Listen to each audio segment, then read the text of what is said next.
Radio.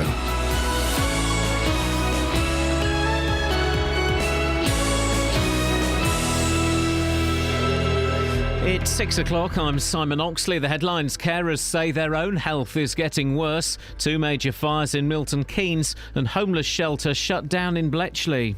BBC Three Counties Radio. Carers in Beds, Herts and Bucks say their own health has deteriorated since starting their role. In a survey conducted by national charity Carers UK, almost 80% of carers across the east of England said that caring has made their health worse. More from Sophie Solaria. The survey shows that over 80% of carers in the east of England are more stressed than before they started caring, while 69% say they're anxious and 50% have experienced depression. The study also shows a high number find it difficult to get a good night's sleep, and many experience injuries and physical health problems. There are currently almost 600,000 carers in the east of England, with nearly 1 million more expected to become carers over the next 5 years. Firefighters in Milton Keynes tackled 2 major incidents in the space of 7 hours last night. 30 firefighters were called to a fire in a 4th-floor flat in Wolverton just after 11:30. An investigation will take place today. That followed a major blaze at a building site in Oak Grove, which started just before 5 o'clock. 40 firefighters dealt with the burning 4-story timber frame of a new development of flats, which was destroyed. HSBC is planning to cut 8,000 jobs in the UK, with some branch closures. The bank is also reviewing whether to move its headquarters out of this country. A Hertfordshire police inspector says the force is eternally sorry that a man known for his domestic abuse could break his restraining order and murder his former girlfriend. Matthew Keogh was jailed for life yesterday for killing Sally Campion at her home in Bishop Stortford last summer. An internal police review is underway. Detective Inspector Graham Walsingham is from Herts Police. It's a very difficult thing. Once people are out on a restraining order, it's very difficult to keep 24/7 tabs on anybody, and he has chosen to abuse that restraining order and not take any notice of the court's order, and he's gone and done what he's done, and for that we'll be eternally sorry. A 5-year-old boy is in a life-threatening condition in hospital after a collision with a car in Milton Keynes. It happened in Monkston on Sunday afternoon. Britain's largest cancer charity has criticised plans by the Welsh Government to ban the use of e-cigarettes in enclosed public places. Cancer Research UK says there's no scientific basis for the ban, warning it could undermine attempts to help people give up tobacco.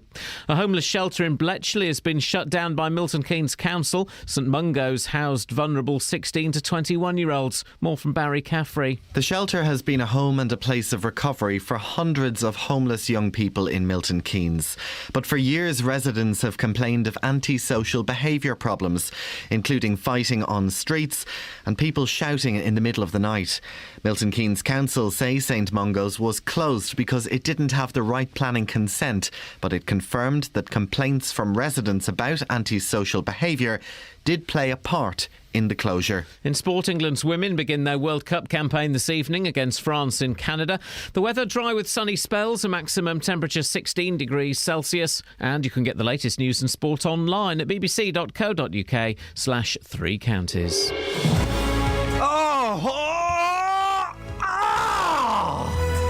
Jeez! Oh, man! Morning, guys. Iain Lee, BBC Three Counties Radio. You two bothered to turn up, did you? Yes, happy birthday! Oh, no. We're not playing that game. We're not playing that game today. Who's been messing around in this flippin'... But all of us have been on our hands and knees this morning, cheeky, trying to sort out our studios. Yours looks like it's to cock. Mine's to cock. That is a phrase, isn't it? I think it's a phrase. I've been saying it a lot, and it's just dawned on me that maybe I've just... There we go.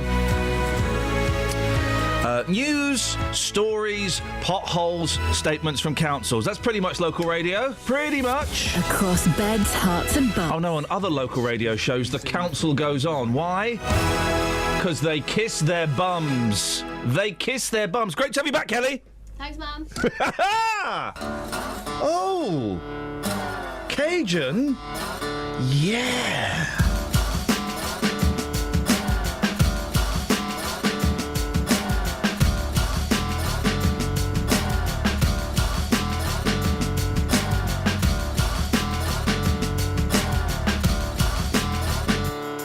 In the time of chimpanzees, I was a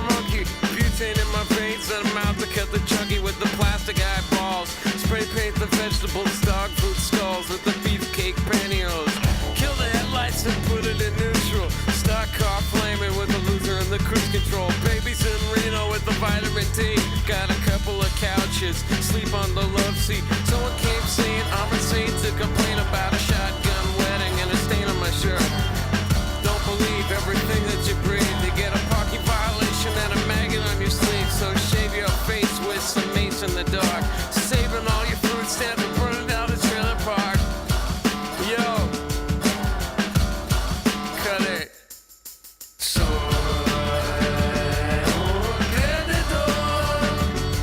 I'm a loser, baby. So why don't you kill me? Double bell box shot. So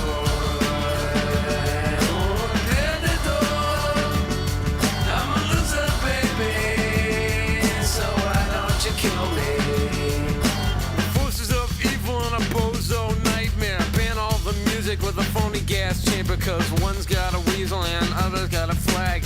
One's on the pole, shove the other in the bag. With the rerun shows and the cocaine nose job. The daytime crap of the folk singer's slub.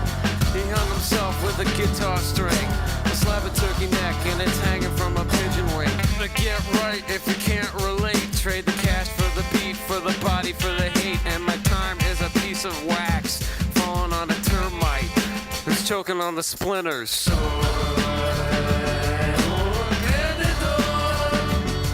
I'm a loser, baby.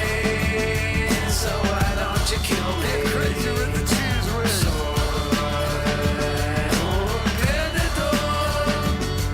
I'm a loser, baby. So why don't you kill me? Drive-by body pierce. Yo, bring it on down.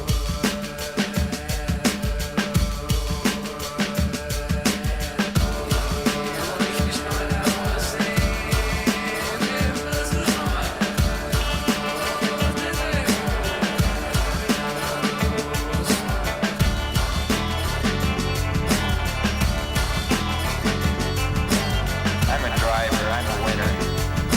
Things are gonna change, I can feel it. So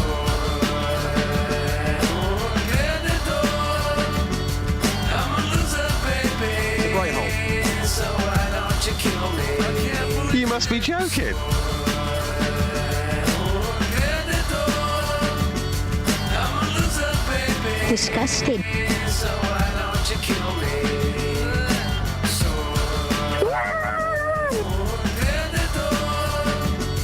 I'm a loser, baby. So why don't you kill me? Stetson.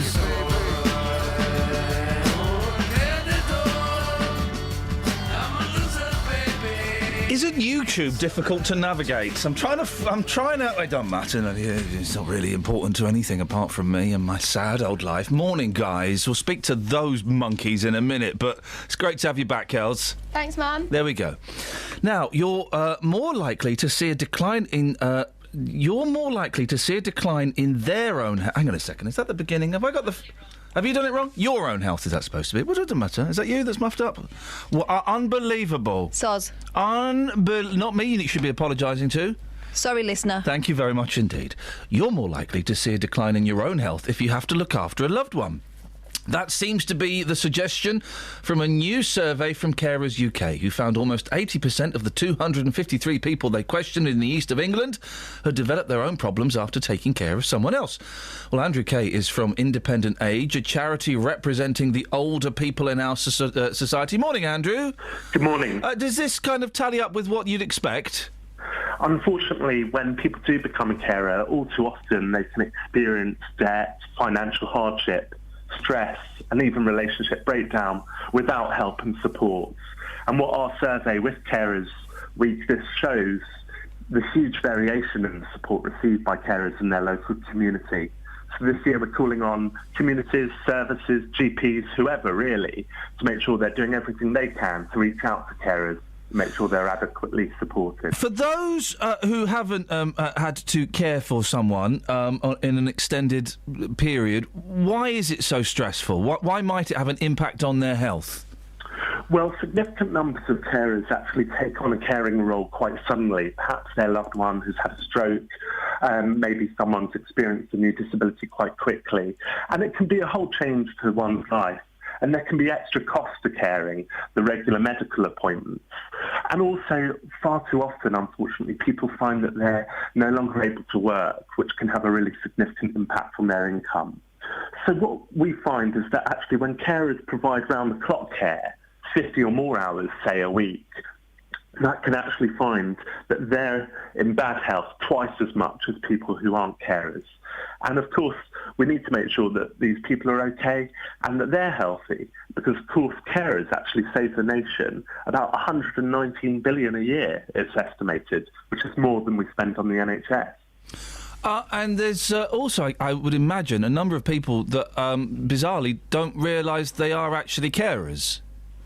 Yes, far too often, people aren't necessarily aware of their rights, the fact that they can get support, they might be hidden. And carer-friendly communities would actually make sure through flexible GP appointments, through employers making sure they're providing adequate support to their employees who become carers, that carers do in fact get the help they need. But you're right, people will often say, look, I'm just doing what I need to as a husband or a wife, as a son or a daughter. They don't necessarily think of themselves as a carer. And we need to make sure that people do get that help. Andrew, as well as going to, speaking to you, Independent Age, where else could people get help and, kind of have things made a little bit easier for them? Well, Carers Week is an annual awareness campaign which recognises the vital contribution made by the UK's 6.5 million unpaid carers. And in the east of England, as elsewhere, people can look at the Carers Week website. They can go on our Facebook and also on Twitter, follow the discussions taking place, share details of their own caring role, but crucially find out about events going on this week and where you can get information, advice and support for your own caring role. Andrew, I appreciate your time. Andrew Kay from Independent Age. Here's the Stone Roses.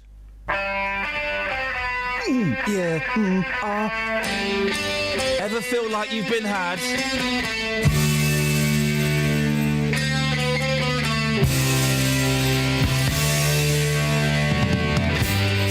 Until sadly I was never happy. I needed so much more. Red clouds, oh, they used to chase me down. They were cold. Joy in my tears.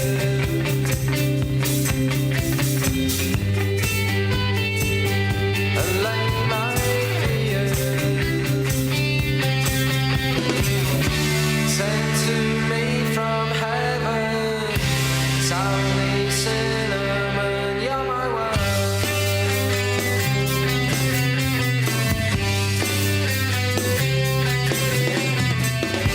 Up, up, up, up, flow, flow, bubble, flow. You taste the cherry, there is something, hey, you must show me from what you are made. Sugar and spice,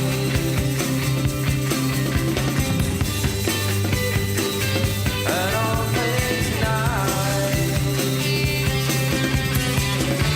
Sent to me from heaven, sourly cinnamon, you're my world. You are my world.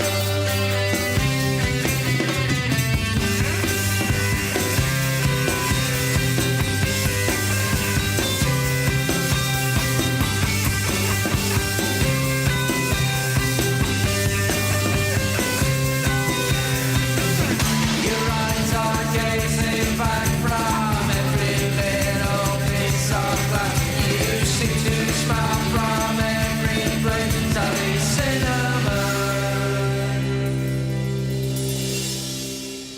You are my world.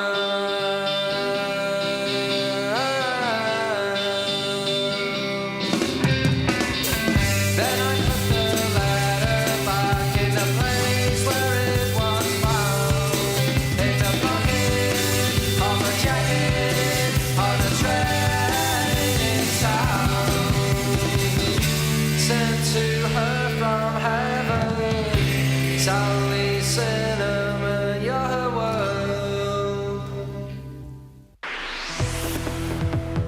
Travel news for beds, cards and bugs. BBC Three Counties Radio.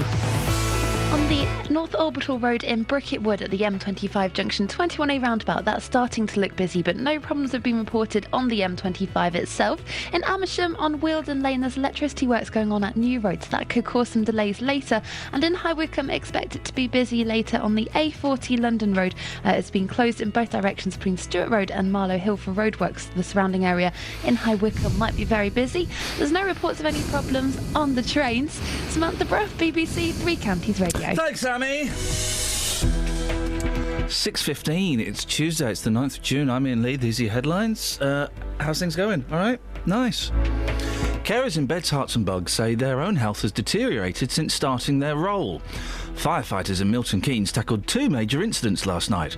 A fire in a fourth floor flat. Hang on. A flyer in a fourth-floor flat in Wolverton followed a major blaze at a building site in Oak Grove.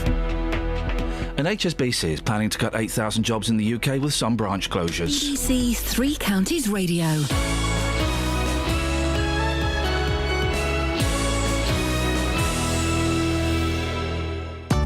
Nick Coffer on BBC Three Counties Radio. The book is all about how you can use nature to make walking a detective game. There's no cost to spending 10 minutes looking at all this stuff. Three mums from Hertfordshire have got something a little bit different planned. This weekend they're walking the 100 kilometres. We've done lots of training and we're aiming to complete it within 24 hours. Nick Coffer. Is that a maze in front of your house? It's called a parterre. Oh, it's a parterre, is it? I planted it myself with 540 plants, so I know it's a parterre. Award-winning Milton Keynes sports journalist Mike Calvin has written Gareth Thomas's autobiography. I've got to think what you think, I've got to see what you see, I've got to hear what you hear, and that will be an inherently painful process. Nick Coffer, weekdays from 12 on BBC Three Counties Radio. Like a detective game. Ooh, it's like a detective game. I said now, ooh, it's like a detective game. You know the walking is like a detective game. Yes, boss. Haters gonna hate. Players, well, they're gonna play.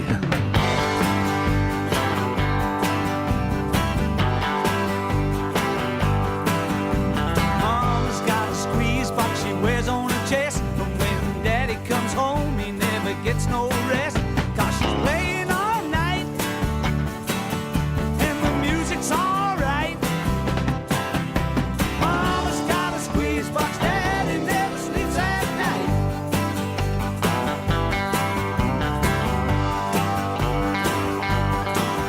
Well, the kids don't eat, and the dog can't sleep. There's no escape from the music in the whole damn street. 'Cause she's playing all night, and the music's alright. Mama's got a squeeze box, Daddy never sleeps at night.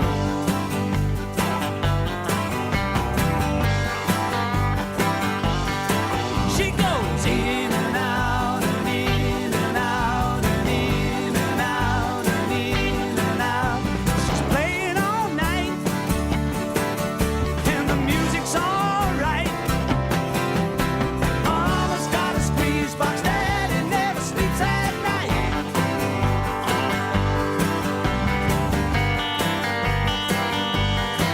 She goes, squeeze me, come on and squeeze me, come on and tease me like you do. I'm so in love with you. Mama's got a squeeze box, Daddy never sleeps at night. It's so close to my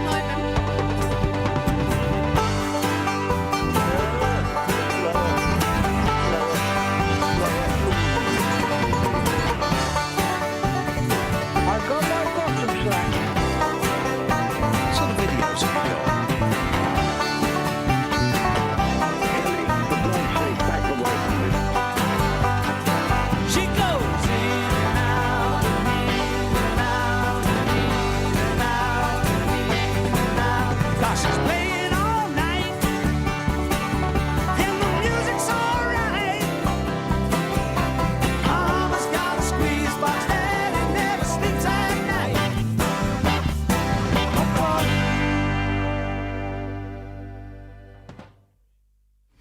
Now, you may remember last year we brought you the story of St Mungo's, a homeless shelter in Milton Keynes that was causing residents problems but was allowed to remain open. We talked about it a few times, I seem to remember. Well, it's now been shut down by Milton Keynes Council. That's to the relief of people living nearby. The main problem was... Well, let's speak to someone who lived near there. Now, let me just check one thing. I'm assuming we're going with this, are we? Yes. We're going with the pseudonym? Yes. Thank you very much indeed. Let's go to Mary. Now, Mary, not your real name. Morning, Mary. Morning. You live nearby what was St Mungo's. What were the problems? Well, there was various problems. The residents, they'd often come in late at night, banging on the door because they weren't being allowed let in. There was fights. They would swear at residents. And there was vandalisation that happened to property and cars, noise, and just constant police presence. It was just living on a nightmare, really. And how long did this go on for? This has been going on for a while, has it? Yeah, I've lived here 18 years, and there's always been something that from a children's home. Each time they shut it down, something else comes. They say it's going to be better, but it actually turns into a worse nightmare than what it originally was. Was there one point, Mary, was there one incident where you thought, you know what, this is just outrageous, I can't take this anymore? Yeah, I think when we had, 3 nights in a row at 1 o'clock in the morning, when you're getting woke up by people shouting and fighting. Oh, dear. You've got 2 children, is that right? Yeah, how 2 children. How did it affect them? It affected my daughter most. Because she would say, "Mum, don't look at them. Mum, they're starting again. They're arguing again. The police are there again." She became quite nervous about the whole situation. The hostel's closed now. Yeah. What would you like to see happen? Have you got any idea what's going to happen now to the building? We've not been told anything. The council, the main council didn't tell us it was actually closing, and we were told by the local council, which was really great. But I've spoken to them, and they've actually not got any idea about what's going to happen. To me, it'd be nice to be knocked down completely and made into something that's going to benefit the community, maybe something for the elderly. Something quiet. Well, yeah, something quiet. There might be those, Mary, that would argue that a homeless shelter is a benefit to the community. What would you say to them? Well, I would say that it is in the wrong setting. They need to do it where it is going to benefit the community, and it obviously is not working in this estate. And they've got a duty of care. I appreciate that, but they've also got a duty of care to us as residents, and they've let us down for many years. It's a fine balance, isn't it? Because obviously, that they do have a duty of care to you, but then there are some poor souls who, for whatever reason, find themselves just needing a little bit of a hand, and that's been ruined by, well, some idiots within that community. Yeah, definitely. It's absolutely been an absolute nightmare. I can't tell you. And to actually, now it's shut, to wake up and think, God, I've slept the whole night. It's just a relief. I remember those nights, Mary, blimey. Yeah. Listen, I appreciate your time this morning. Thanks very much. Thank you. Thank you very much indeed. That's Mary there. Let's just break that up professionally by just putting a little jingle in. 1 second, please, if you will. No, hang on, let's see. No, that's not it, hang on. That wasn't what I was hoping for. No, but it's true words of wisdom. Scotland says no! Scotland says no! Hey, Catherine, it's so nice to see you. You weren't here yesterday. You were at a proper radio station. I was in London. That there, London. Where apparently it's okay for a grown man to ride a scooter. Oh, God, doesn't it make you puke? I mean, these idiots. I was the only one who did a face. Everyone else was like, yeah, this is what happens in London. By the way, we're down the rabbit hole now. Oh, we got a game! We didn't play this yesterday. Kels! Hello. Catherine? Yeah. Who's up for a game that we didn't play yesterday? Yeah. Thought I haven't got an advantage. I've literally just thought of it. Lock poker. Oh. Who's up for a game of lock poker? Yep. Yeah? Mm-hmm. Go on. OK. I start. Kels can go second. Because you can go third, and it goes round, and we each have to come up with a different type of lock. Okay. And then when you run out of locks, you're out. Last man standing. Padlock. Oh, that was going to be my one. Door lock. Right. Okay. I'll give you that. Canal lock. Yeah. Oh. Scottish lock, like in Loch Ness Monster. Yeah, it's a good game, isn't it? I got one. Oh, Matthew Lockwood. Does that count? Yeah, that counts. Thanks. Yeah. Headlock. Oh, that's a good one. She's good, isn't she? Hemlock. Oh. You sorry? That was going to be my next one. Yeah. You know what hemlock is, yeah? Yeah, sure. Great. Good. Okay. Good. You'll go. Lock poker. You're listening to Lock Poker. And don't forget, in the Sun, all this week, it's Bikini Week. It really is. It really is. Kelly, over to you. Would you like a little bit of thinking time? Yes, please. Okay. It's a good game, isn't it? Yeah, it's really good. Really good game. Lock Poker. I don't know how we're going to ever play it again. Well, no, you can only play this game once, and this is literally the first time I've ever played it. I've got one. Hang on. Go. Goldilocks. Oh, yeah. Go, Kelly. Go, Kelly. Go, Kelly. It's a good game. I'm going to need the thinking music. Oh, okay, well.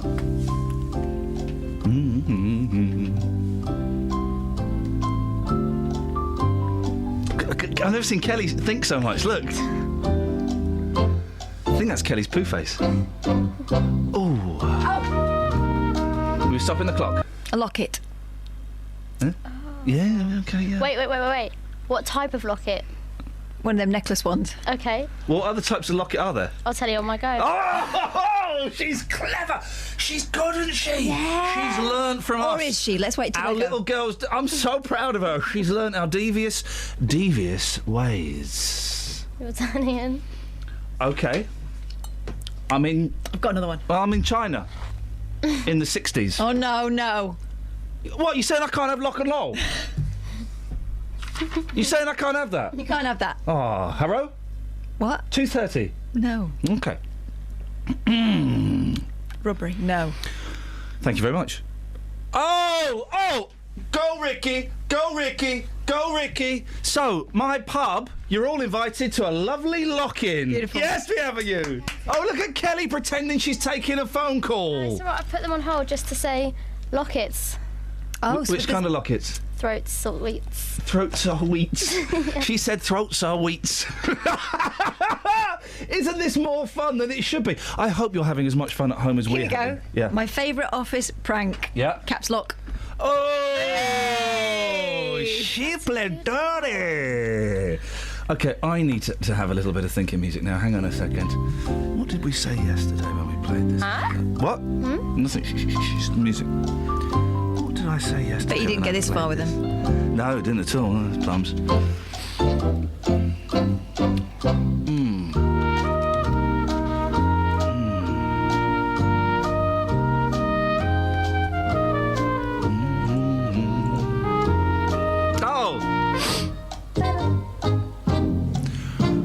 Rastafari with me dreadlock. Hey! Thanks, Chrissy. Shh. Oh. Kels, your turn. Oh, we can take a little breakette for... No. No, we can't because line 6 is not lit up. Okay. Numlock. You mean numeric? Sure. I like... Kelly, you're really bright on up my day. I need the music. I tell you what we can have. We can have a little travel break. Good game, huh? Travel news for beds, cards and bugs. BBC Three Counties Radio. On the M25, it's getting busier anti-clockwise now between junction 19 for Watford and 18 for Chorleywood. And on the North Orbital Road, it's slow between the A414 around the Park Street roundabout. In High Wycombe, London Road is closed in both directions between Stewart Road and Marlow Hill. That's for roadworks and resurfacing work, so expect extra traffic in and around High Wycombe.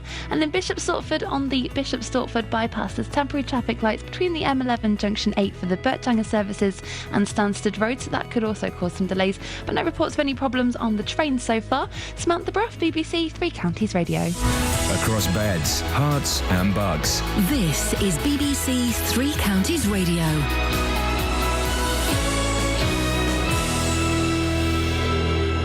It's 6:30. I'm Simon Oxley. Carers in Beds, Herts and Bucks say their own health has deteriorated since starting their role. Firefighters in Milton Keynes tackled two major incidents last night. A fire in a fourth-floor flat in Wolverton followed a major blaze at a building site in Oak Grove. HSBC is planning to cut 8,000 jobs in the UK with some branch closures. And a homeless shelter in Bletchley has been shut down by Milton Keynes Council. St Mungo's housed vulnerable 16 to 21-year-olds. Three Counties Sports. BBC Three Counties Radio.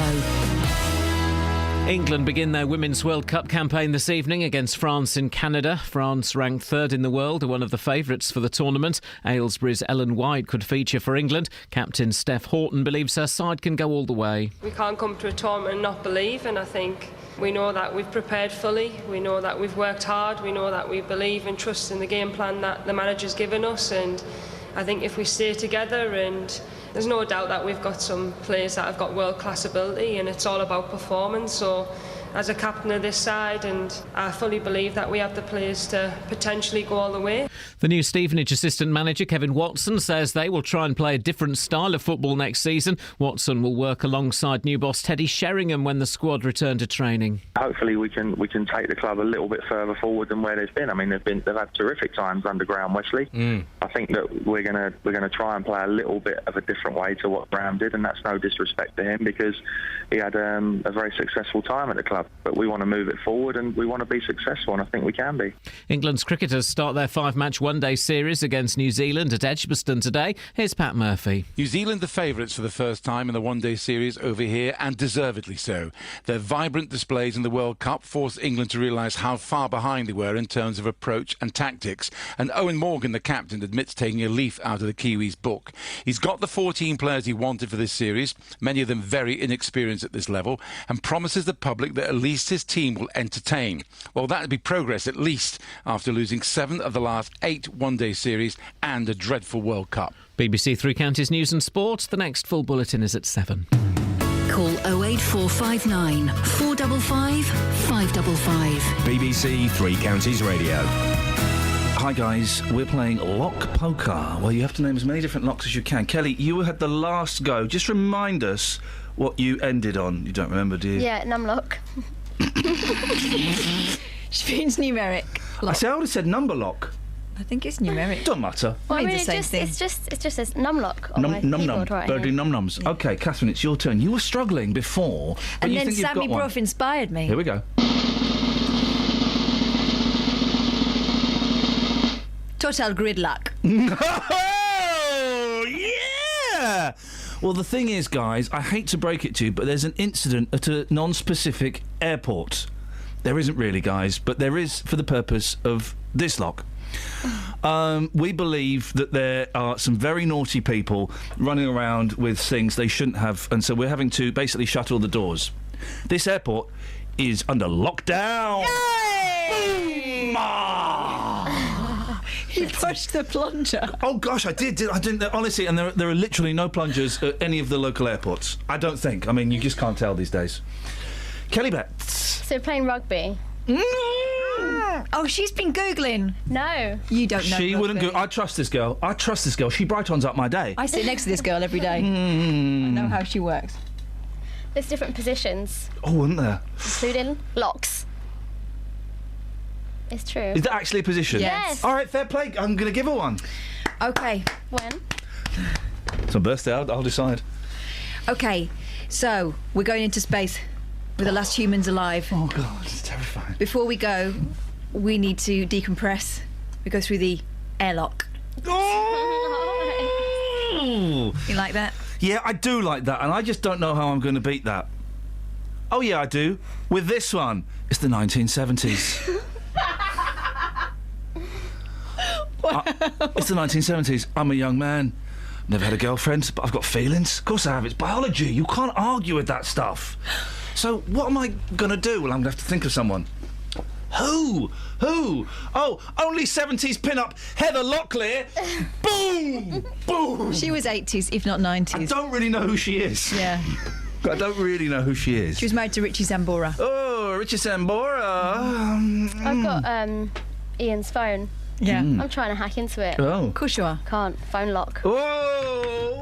Oh, come on, that counts. It's more of a password lock now. Password lock. Phone lock? Yeah, it's your phone's locked. I've never heard the word phone lock before. Hang on a second. Shags! Shags! Shags! Shags! Shags! Yeah. Shags! Yeah. Shags! Yeah. Shags! Yeah. Shags! Yeah. Shags! Yeah. Shags! Shags! Huh? Would you allow phone lock? Yeah. Fair play, it's he's in. too nice. It's in. The walking Okay. internet says yes. Right. Yeah, we'll have a coffee, Shags. Yeah. Is it my go now? Yes, mate. Right. We didn't play this yesterday, did we? No, totally not. It's the 80s. Yeah. One of the main crimes for bored teenagers. A little bit of joyriding. Yeah. How'd you prevent that happening for your Ford Fiesta? We didn't have this one yesterday, did we? Didn't. No. Crook lock. We couldn't have it yesterday because we didn't play it. Crook lock. Crook lock. Crook lock. Okay, well... Crook lock. The thing is, right, I can't afford a crook lock. I'm on the dole. I'll buy you one. No, I don't want you to buy me one. I'm on the dole. I can't afford a crook lock. I'm on the dole. I can afford my tabs. What are you doing? And I can afford me squarial. I can afford my tabs and I can afford my squarial. I can't afford a crook lock, but I've got a car. But it doesn't matter because my car has got an automatic steering lock on it. You're starting to sound a lot like my uncle. I know. I've got a steering lock. Sort of another one. This is so much fun. Isn't this the best game ever? We're playing lock poker. If you want to, by the way, guys, 08459 455 555. If you want to jump in, Don't tweet him because he's cheating. No, don't tweet. Well, if you want to jump in and play a joker for someone, so maybe you want to help Kelly Betts out, you've got one. Maybe you want to help Catherine Boyle out. Maybe you want to help me out. Hi, I'm Iain Lee. I'm the governor. You can phone up 08459 455 555. You nominate a player and you do their go for them. That's how we're making this interactive. I've broken down on the side of the road. Oh, mate, I'm sorry to hear that. I know. My tyre's blown out. Oh, no. So I'm going to try and change it. A blowout on the motorway. Lock-in wheel nut. Sorry? Lock-in wheel nut. Don't swear. Lock-in wheel nut. Yeah, I'll give her that. I'll give her that one. Pressure's on you now, Kath. I need the music. Someone's calling in, so they might be about to nominate you. Let's see. Who are they going to nominate? They can nominate any player they want. They are. This is the BBC. You wouldn't get this on Coventry and Warwickshire. Here we go.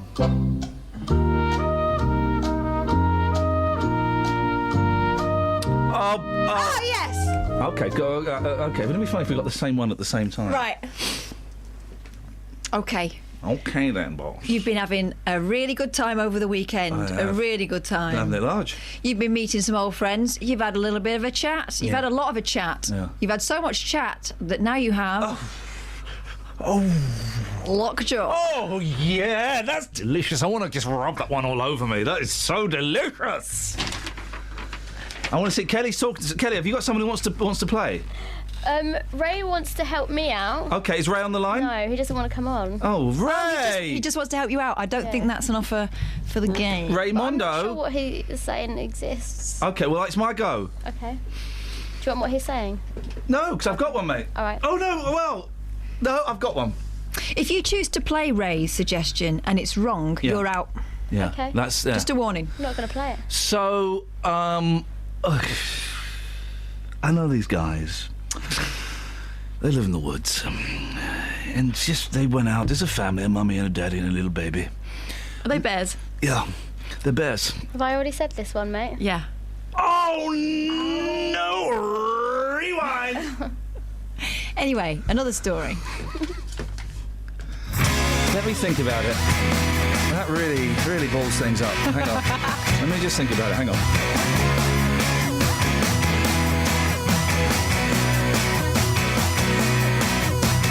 Alcohol, my permanent accessory. Alcohol, a party time necessity. Alcohol, alternative to feeling like yourself. Oh, alcohol, I still bring to your health.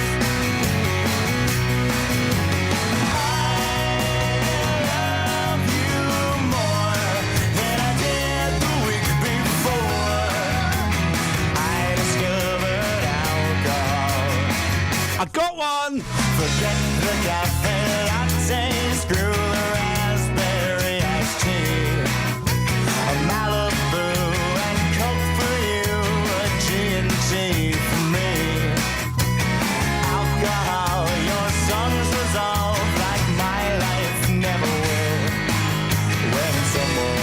is picking up the bill.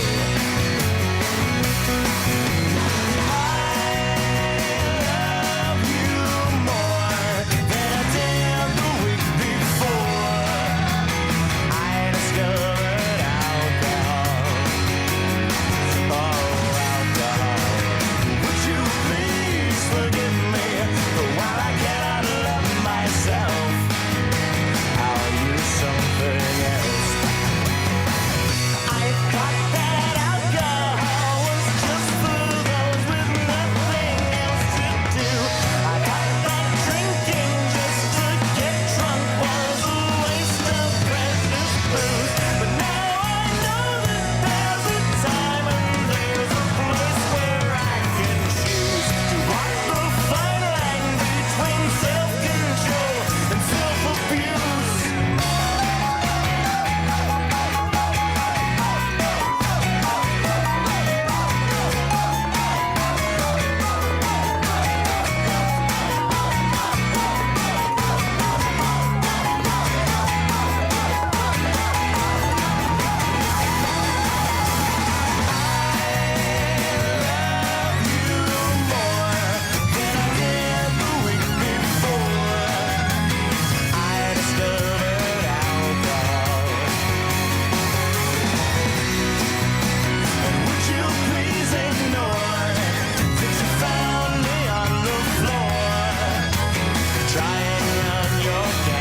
Get ready, guys.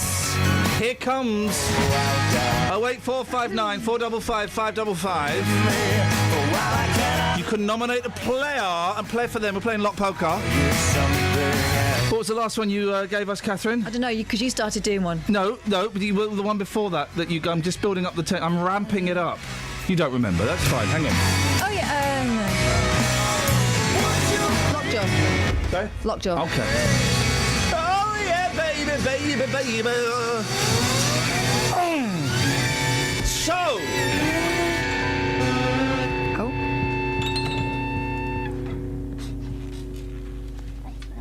Trauma noise. Thank you. So.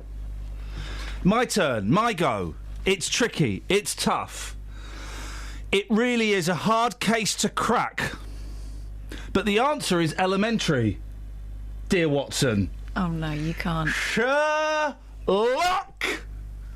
Holmes. Yes, I can. Yes, I can. Simon's on the line. Morning, Simon. Morning. Would you like to nominate a player? I would, yes. Who would you like to nominate? You're nominating Kelly. It's Kelly's turn now. Kelly, Simon is nominating you. Sup, player?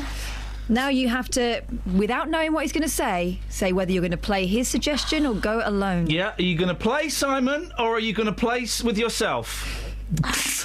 So childish. I'm really sorry. Simon, have you been listening to the whole entire thing?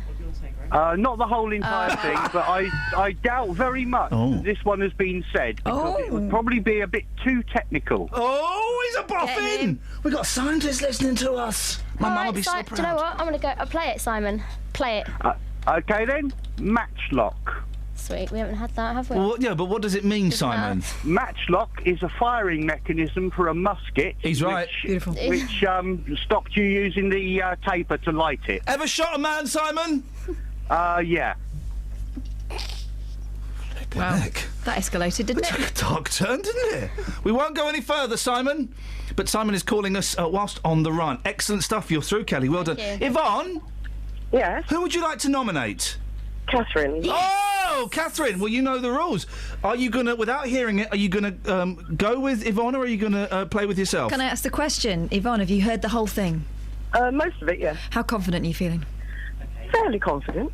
Okay. Okay, I'm going to trust Yvonne. Here we go, Yvonne. What's your lock in Lock Poker? Lock Poker? Well, we're going down the motorway and all of a sudden you come to a gridlock. Oh, Yvonne!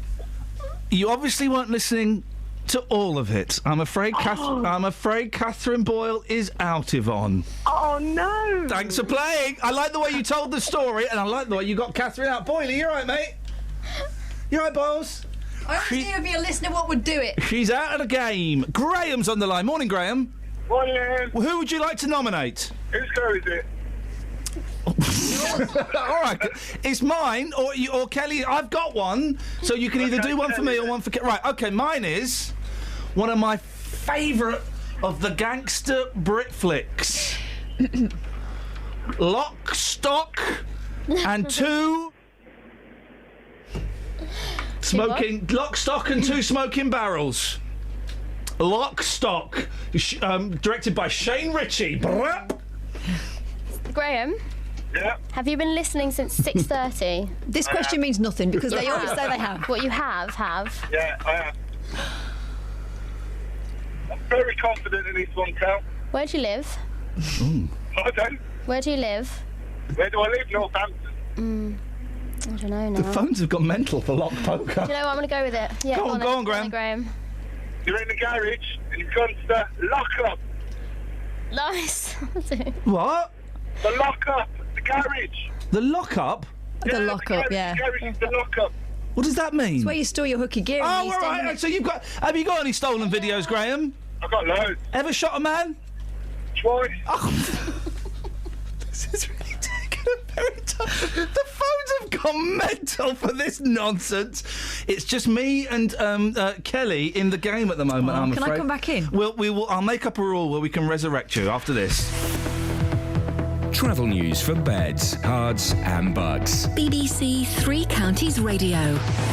On the M25 anti-clockwise, a lane's been closed between junction 25 for Enfield and 24 for Potters Bar because of vans broken down. And also it's looking busy anti-clockwise from junction 19 for Watford to 18 for Chorleywood, and it's slow on the North Orbital Road at the Park Street roundabout. In Milton Keynes on Standing Way, there's roadworks at the Kingston roundabout, which is starting to look a little bit slow. And on the train departure boards, the 6:54 service from Luton to Beckenham Junction is delayed. Samantha Bruff, BBC Three Counties Radio. Thank you, Sally. We've had more phone calls this morning in the first 45 minutes of the show than we've had in the last month. And why? Because we're playing Lock Poker. How did you describe it just then? It's just saying the word lock. If you can say the word lock, call me now. 08459 455 555. By the way, you get one chance to reanimate Catherine. This is how this works. Catherine is out of the game. She was let down badly by Yvonne. If you want to bring Catherine back in the game, you can, but you have to use a word that's not been used before, okay? That involves lock. It involves lock, obviously. It's the news, isn't it? Like locker room. What? That's been used, isn't it? No. Well, don't just throw one in the mix, because I'm hoping someone will hear that and ring up. It's the weather. Beds, Herts and Bucks weather. BBC Three Counties Radio. Bad day today. We have got quite a breeze though. It's a northeasterly, so it's feeling a touch cooler. Most places waking up to quite a sunny start, but there's the odd place here and there that has quite a lot of cloud around, which means we could get one or two spots of rain, but it's not going to last all day. That cloud is going to thin and break. I'm just looking at it actually. It falls a bit of a line if you're making your way down from Cambridge right the way down to High Wycombe. Anywhere to the south and west of that is cloudy. Anywhere to the north and east or north and west rather is sunny. So it's a bit of a story of two halves this morning, but like I said, it is going to thin and break. We'll get some sunny spells this afternoon. Maximum temperature up to 16 Celsius. It is going to be cooler in the breeze. Now it's going to stay breezy overnight. Temperatures dropping down to around 7 or 8 in most places. Could actually get a bit cooler if you're in a sheltered spot away from the breeze. The minimum, like I said, 7 or 8 Celsius. For tomorrow, we've got some sunshine, more sunshine than today, perhaps feeling a touch warmer as the wind eases off slightly tomorrow. Maximum temperature for Wednesday, 17 Celsius, 63 degrees in Fahrenheit. And that's your forecast. Call 08459 455 555. BBC Three Counties Radio. This really is a phenomenon. The phones have gone mental. Shaggy's had to come down to help out on the phones. Both of them. This is busier than JVS doing a phone in about dogs. I can't believe it. The phones have gone playing Lock Poker.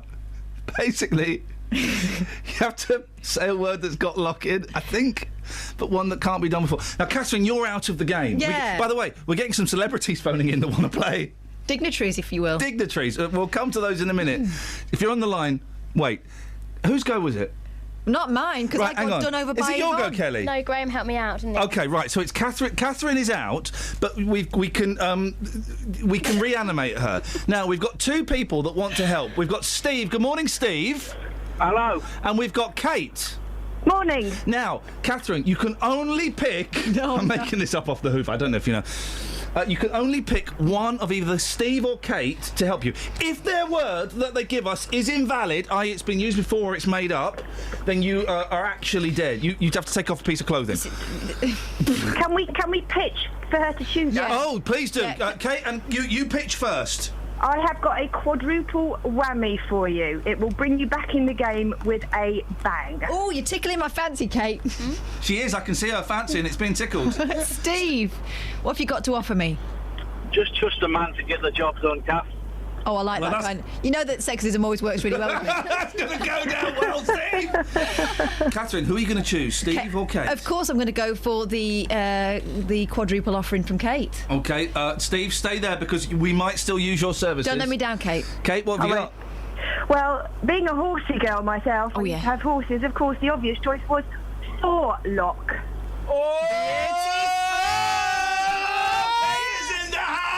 I'm back in the game. Catherine is back. Kate, excellent work indeed. Thank you very much indeed. Thank you. The forelock. Steve. Yes. Now, I'm tempted to let a man do the job. I'm tempted to let a man do the job. Go for it. Steve, I'm going with you. What you got for us, fella?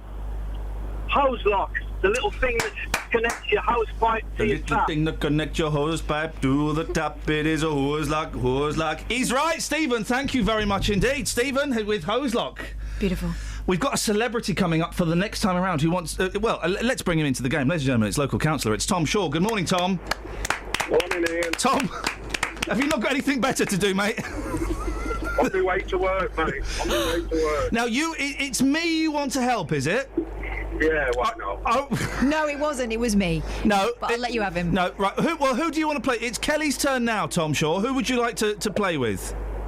Kelly, she's the best looking of all. Isn't she just? Isn't she just? She is, fair play. She is hot. Okay, Kelly, it's Tom Shaw. He's a local councillor. He's a firebrand. He's a little bit feisty. He's always honest and direct when he chooses to come on. Now, are you going to go with Tom Shaw or are you not? I've got my own one. Oh, Tom! All right, Tom. Tom, stay on the line because someone will play with you. I promise. Kelly, what's yours? Clock. Oh no. No. I mean, scroll lock. Well, we've got to accept your first answer. You're out of the game. Oh, come on, clock's funny. Clock is... clock doesn't go... Right, you're out of the game, but I'm going to allow Tom Shaw, local dignitary, and... if he chooses to, after your ungrateful attitude, frankly. Tom, would you like to reanimate Kelly Betts? You can't see, but I just winked at you. Okay, he's saying yes. Tom, what lock would you like to throw down on the lock poker table to help bring Kelly back in the game? Lockerbie. Oh, controversial. You had to mention Lockerbie.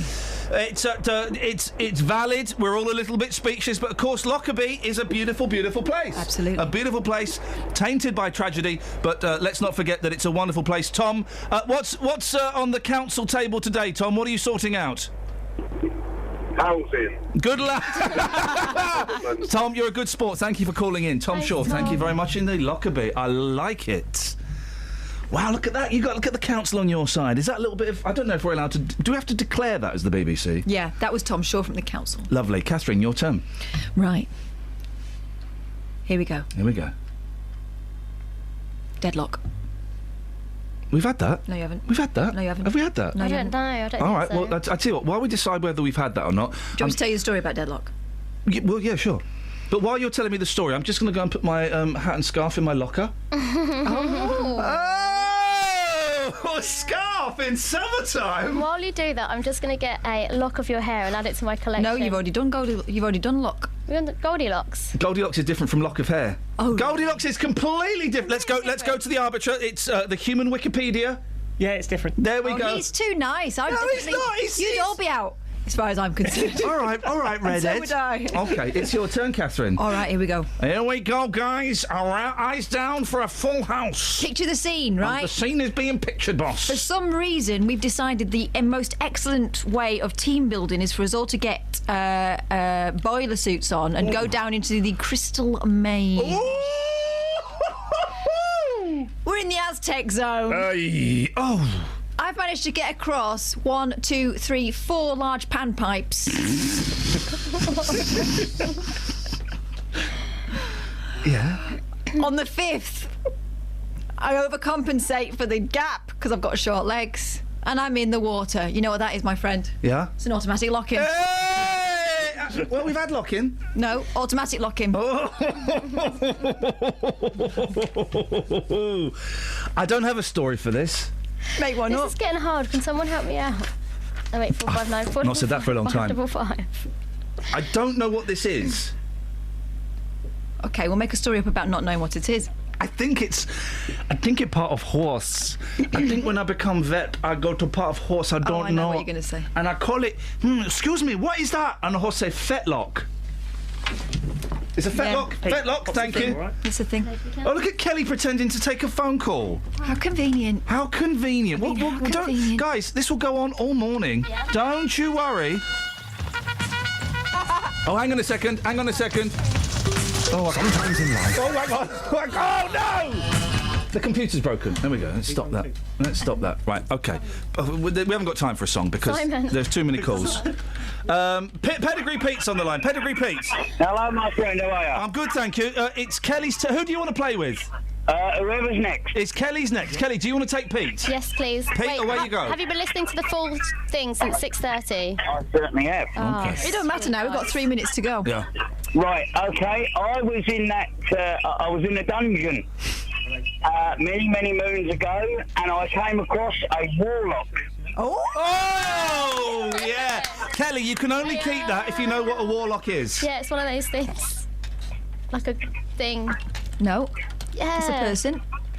With lots of hair. Okay, it's a wizard. We'll give you that. Pete, thank you. Simon? Hello. Who do you want to play with?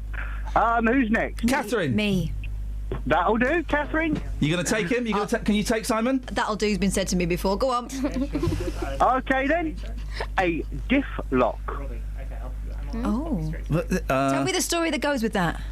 A diff lock, it's the locking mechanism for a four-wheel drive vehicle when you put it into four-wheel drive to make all the wheels turn at the same speed. Do you know what? Of course it is. I'm going to buy that. Let's go to John. Morning, John. Morning. John, you're playing for me. I hope that's okay. I'm not a sexy lady, but I can pretend to be. No, I'm not. That's fine. I'll play for you. John, what you got? Disc lock. What? Yeah, sure. What's your name? Disc lock? Yeah. It's what you put on the brake disc of a motorcycle. He's not wrong! Disc lock! Robbie, you're playing for Kelly. What have you got? It's... Tell us a story, Robbie. Tell us the story. It's The Simpsons and Patty. Was it Patty and Selma? Their favourite programme. Matlock. Oh! Thank you very much, Steve! Don't let me down, Steve. Steve, you're playing for Catherine now. These are very, very high stakes. On line 1. Steve, where are you, Steve? Oh, there's Steve? no one there. Steve's gone. Okay, Catherine, you're on your own. Okay. Oh, Sorry, no. I'll pop you. Hang on, Sammy, we'll be with you in the... Someone's going to rescue me. 20 minutes, don't worry. We're playing lock Fatal poker. one is Wendy. Wendy? Yeah. Hello. Morning, Wendy. Good morning. You're playing for Catherine. Don't let me down, Wendy. Oh, am I? Oh, who do you... Oh, I didn't know. That's fine. Who do you want to play with? Yeah, Catherine, yeah. Yeah, she'll do. Yeah, Loctite. Yeah. Beautiful. What? It's a glue, isn't it? Oh, yeah, it is. Well, listen, we've got to... It's coming to... I know it's That means I win, no? No, this goes on all morning, guys. All morning. Travel news for beds, cards and bugs. BBC Three Counties Radio. On the M25 anti-clockwise, a van has broken down between junction 25 for Enfield and 24 for Potters Bar, which has blocked a lane and starting to cause some queues. On the M1, it's also looking busy southbound around junction 10 for the Luton Airport Spur Road.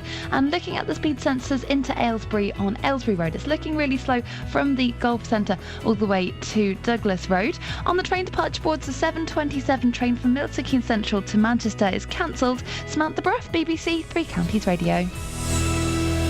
Rob is furious. Since when is Hoselock a word, or are you allowing the brand Hoselock? Yeah, we allow brands. Of course we do. Your degradation of our beautiful language is ruining us all. It wasn't me that said clock. Local and vocal across beds, hearts and bucks. This is BBC Three Counties Radio.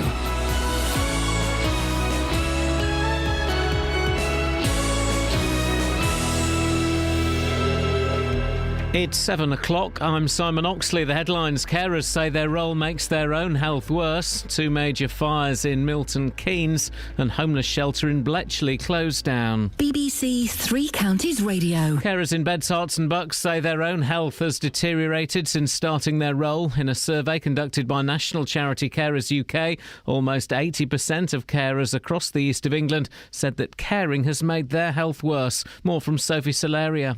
The survey shows that over 80% of carers in the east of England are more stressed than before they started caring, while 69% say they're anxious and 50% have experienced depression.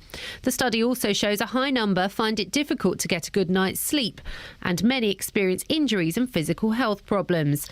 There are currently almost 600,000 carers in the east of England, with nearly 1 million more expected to become carers over the next 5 years. Firefighters in Milton Keynes tackled 2 major incidents in the space of 7 hours last night. 30 firefighters were called to a fire in a 4th-floor flat in Wolverton just after 11:30. An investigation will take place today. That followed a major blaze at a building site in Oak Grove, which started just before 5 p.m. 40 firefighters dealt with a 4-storey timber frame of a new development of flats, which was destroyed.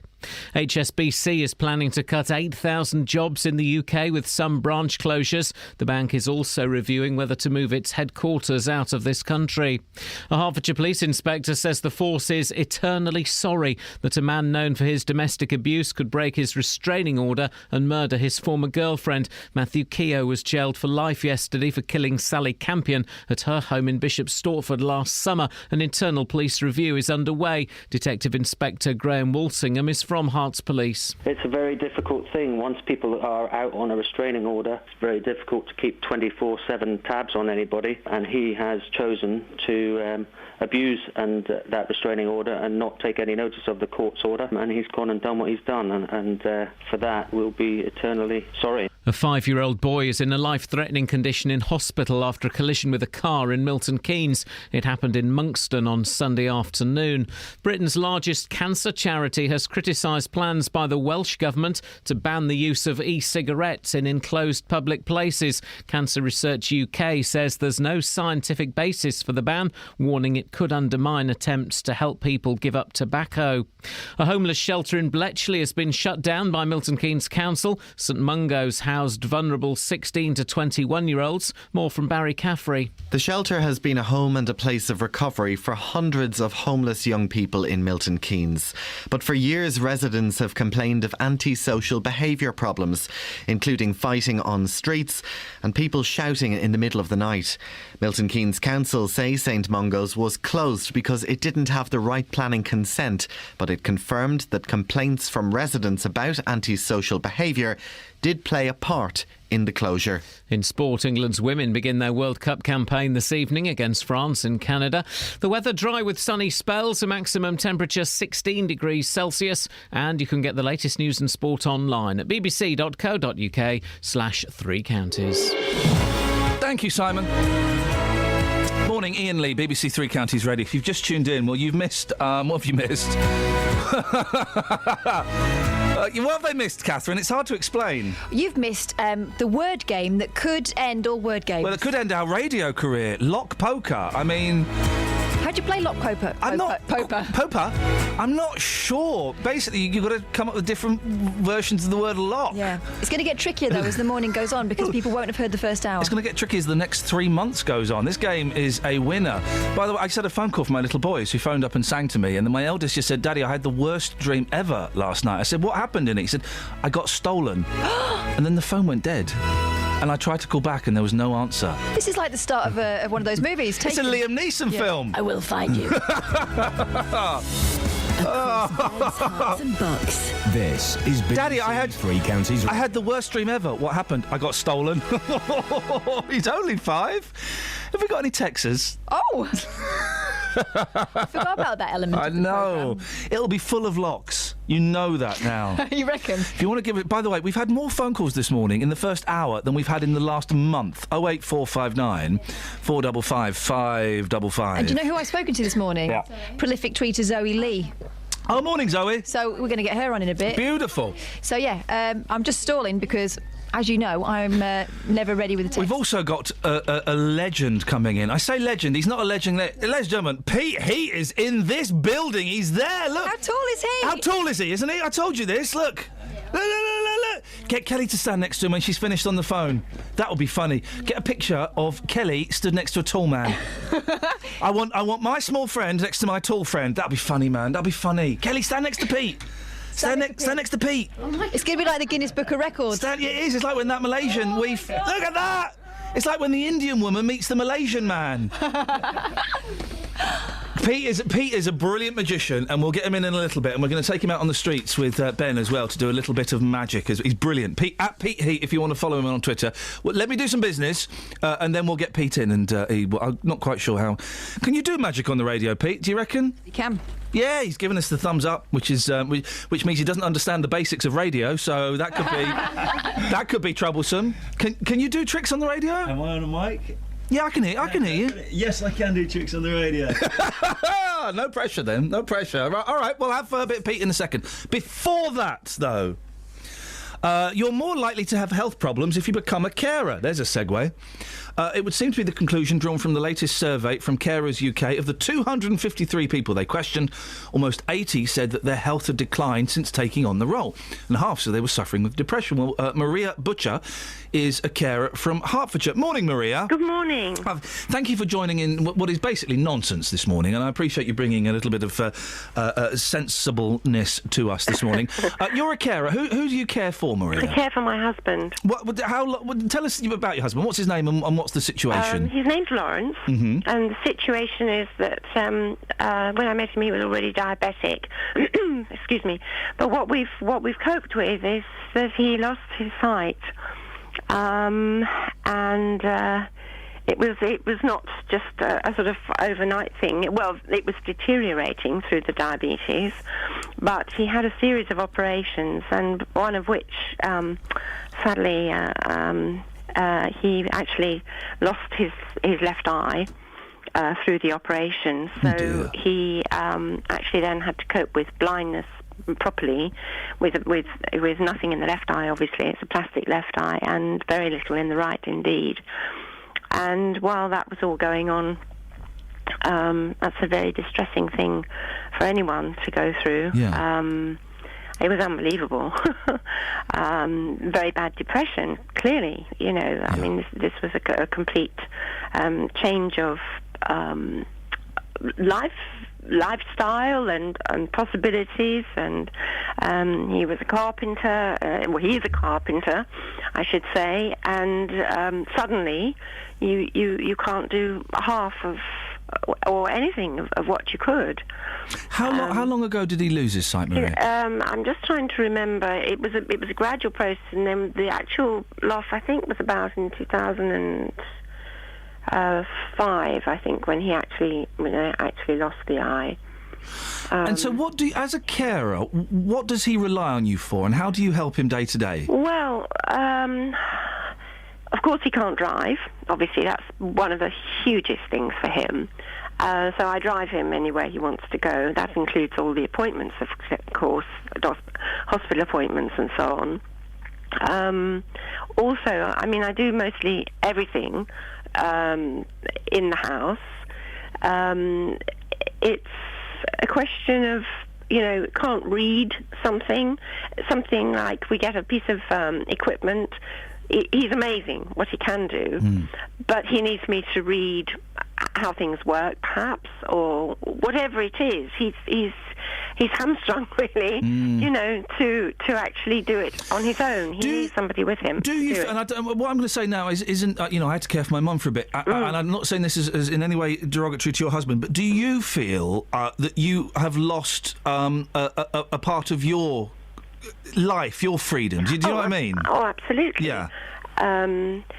And what happens is that when you become a carer, because I was already his carer when that happened, and I became, well, I didn't sort of exist anymore, because once I drove us down to Devon on holiday, and my back went, and I had to go to a chiropractor, and he said, well, tell me about you, and everything came out about my husband, because I was completely Isn't that funny? Yeah. wrapped up, and I have to say that Carers in Hearts has helped me to be me. It's helped me to realise that we are valued as carers. I think that's one of the things that you really wonder at one point. Well, who am I? Yes, I do all these things, but what about me underneath? Because I believe that we all have a journey, and I have a separate journey. Yes, I'm married to him, but I also have a journey. And I've just written something on my piece of paper, which is that you don't get a chance to deal with your own issues. And if I sort of can expand on that, my son passed away when he was 12, 1 month into our marriage, and really, as his mother, I kind of had to put that sort of on hold, how I was going to sort of deal with that. And it's only because my husband also went through losing the sight. It was depressing and so on, and he ended up on painkillers also for his feet, and he ended up on morphine, and he's now come off morphine, and he's on another substitute, thanks to Spectrum helping us with that. And I'm getting my husband back after all this time, and we're actually being able to sort of relate to each other again. But there's been many years when he was really out of it. Not only was I doing everything, but I also didn't have him in sort of communication and conversation. Wasn't there for a very long time. So we're coming through, very what has been an incredibly difficult period. It does sound like, and I hope this doesn't sound patronising, you've had quite a run of bad luck. Oh, yeah. And how has it affected your health, Maria? You personally? I'll explain one particular time. He'd had an allergic reaction to one of the drugs, and we got back at about 3:30 in the morning after him just having to not take the drug again for all the swelling and everything to go down. But we'd had the paramedics, and we'd been down to the hospital, and I started screaming. It was 9 o'clock in the morning, and I started screaming, and I said, I just need a break, 24 hours break. And at that point, I'd had no respite at all, and that was the sort of, oh my goodness, this woman needs respite. And suddenly, social services were down, and they actually helped us, and we got onto that sort of respite thing. But before that, I hadn't. And yes, I've got some statistics in front of me that were provided yesterday. 79% of carers say that their caring role has made their health worse, and I can quite imagine. Because one, you don't ask to do this role. It is something that happens to you, and obviously you love the person in your life, and you want to do everything you can. But we're only human, and we do have, we have limitations. And there comes a point where you think, well, has my life ended? Do you know? You need to actually have that balance. It's so important to, one, feel valued and appreciated, but also to pursue your own things that you're interested in as well, to keep yourself going. Maria, I could talk to you all morning. It's fascinating, but I've got business. I've got to move on. I really appreciate you putting. I think you've given us a lot to think about. And, can I just tell you very fast? Of course you can. Go on. We have an information stand. This is for Watford. We have an information stand at Asda, Watford, on this Thursday. This is being manned through the people from the hub. We have a hub, and there are many hubs across the county, and lots of activities happening. And can I also give you a telephone number for Carers in Hearts? Yeah, go on. 01992 586-969, and there is a website, www.caresinhearts.org.uk, and I really reach out to all you carers who might know that you are carers, but also people who think, I only look after my husband.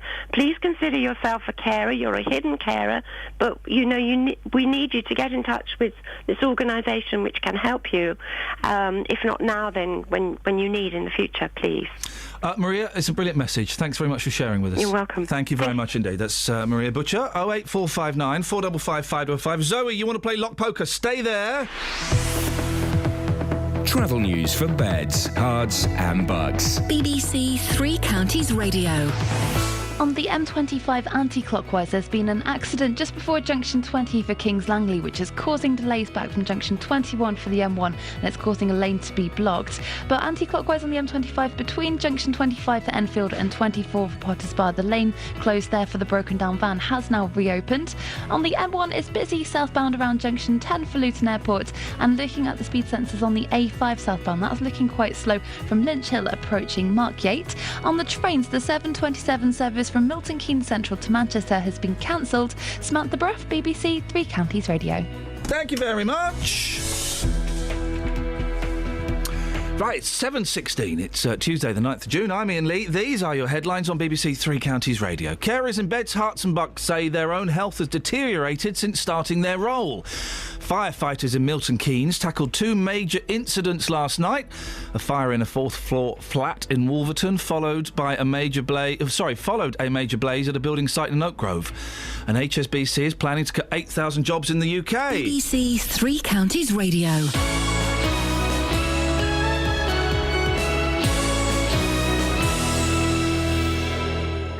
Every weekday from 3. Local stories. People in Watford are being urged to celebrate their local heroes by creating a postcard in their honour. In other local news, rugby fans are being warned to watch out for fake World Cup tickets. Roberto Peroni. Now, a metal detectorist has discovered an archaeological find in a field near Royston in Hertfordshire. Taxi drivers in Luton are demanding to be allowed to drive in bus lanes at all times. There is to be a new station at the Leighton Buzzard narrow gauge railway. Roberto Peroni. Weekdays from 3 on BBC Three Counties Radio. Right, listen, we've got Pete Heat here, who's a magician. Morning, Pete. Morning. We're going to come to you in a second. I've got to do a little bit of business. Okay. You're going to do actual magic on the radio. Actual magic. You sure? I'm certain. All right, tough guy. Zoe's on the line. Morning, Zoe. Morning, Ian. We've been playing lock poker all morning. For those who don't know what it is, basically, we went round and came up with different lock words. No, I know, it sounds rubbish, Pete. It was brilliant. Go on, Zoe. It's only the flipping best game ever. Isn't it good? It's just brilliant. We'll all be playing it. I've got a great one for Kelly if she still wants it. Kelly, do you want... Oh, look at Kelly pretending she's on the phone to someone. Hang on a second. It is my turn in the game, Zoe. So okay. Go on in. I think you'll like this one. Go on then, let's hear the story. Okay, I'm going to take you back a few hundred years. Oh. We're up north in England, Yeah. and we're travelling through a forest. Yeah. And you're a dignitary, you're a rich person with lots of treasure aboard your carriage. Yeah, that's true, man. I feel that vibe. I can see you in that carriage, and you only come across Robin Hood, a.k.a. Robert of Locksley. Hey! Zoe, boom shakalak! Would you be my fair maiden? Oh, of course I will, Ian. Zoe, thank you very much indeed. That's what I'm talking about. Wow. That's what I'm talking about, you see, Peter? Where's your wand? Steady. Easy. Steady. We'll do some magic in a second. I've got to just do this. 08459 455 555 if you want to take part. Now, you may remember last year we brought you the story of St Mungo's, a homeless shelter in Milton Keynes that was causing residents problems because of antisocial behaviour, but it was allowed to remain open. Well, it's been shut down by Milton Keynes Council, and one of the reasons was the constant string of complaints by local residents. Nigel Long is Labour councillor for Bletchley West, joins me now. Morning, Nigel. Good morning. Just remind us of the background to St Mungo's Hostel. Right, it's actually St George's Hostel and St George's Road, and St Mungo's is the organisation that runs it. Thank you very much. It was a long-standing hostel for basically teenagers and young people who become homeless, and many were very problematic. It was badly run and was in fact operating without planning permission and should have been closed a long time ago. There were enormous problems for the neighbours and the police were constantly called. So we listened to the residents and we've now closed that down. And what that means is that St Mungo's now have only 4 other hostels in the city. And we're actually concerned about those hostels as well, because we don't think this is the way to deal with young homeless people. What is the way to deal with young homeless people? Well, the main thing to do is to prevent them becoming homeless, and that means putting resources into ensuring that they can stay at home with their parents. But supposing if they don't want to stay at home with their parents, supposing they're being abused or they're being beaten or this has been going on for years. These are not young people who are being abused. These are young people who end up homeless for all sorts of reasons, but not because of abuse. If they were subject to abuse, they'd be dealt with through a different route. No, if you knew that they were subject to abuse, quite often, I'm sure you're aware, victims of abuse don't go around going, hey guys, I've been abused, that's why I ran away from home. They tend to keep it a bit secret, don't they? That I'm sure is true, but this is not that group of individuals or youngsters. How do you know, Nigel? Group.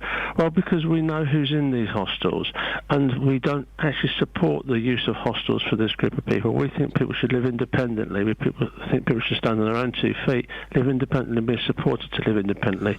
Either stay at home or live in alternative accommodation. And how are you going to find that alternative accommodation? Because obviously Milton Keynes has got a terrible housing problem, hasn't it? Well, Milton Keynes does have a huge housing problem, but young people have to find accommodation in the private rented sector in particular. Well, how can they if they haven't got a job or they haven't got the money? Well, most young people in the city actually look after themselves fairly well. Yeah, but Nigel, I think you're being a little bit dismissive of the homeless problem. They're not choosing to be homeless. Some people are facing terrible situations at home. They can't get a job, or if they can get a job, they can't afford the outrageous rents that private landlords are charging.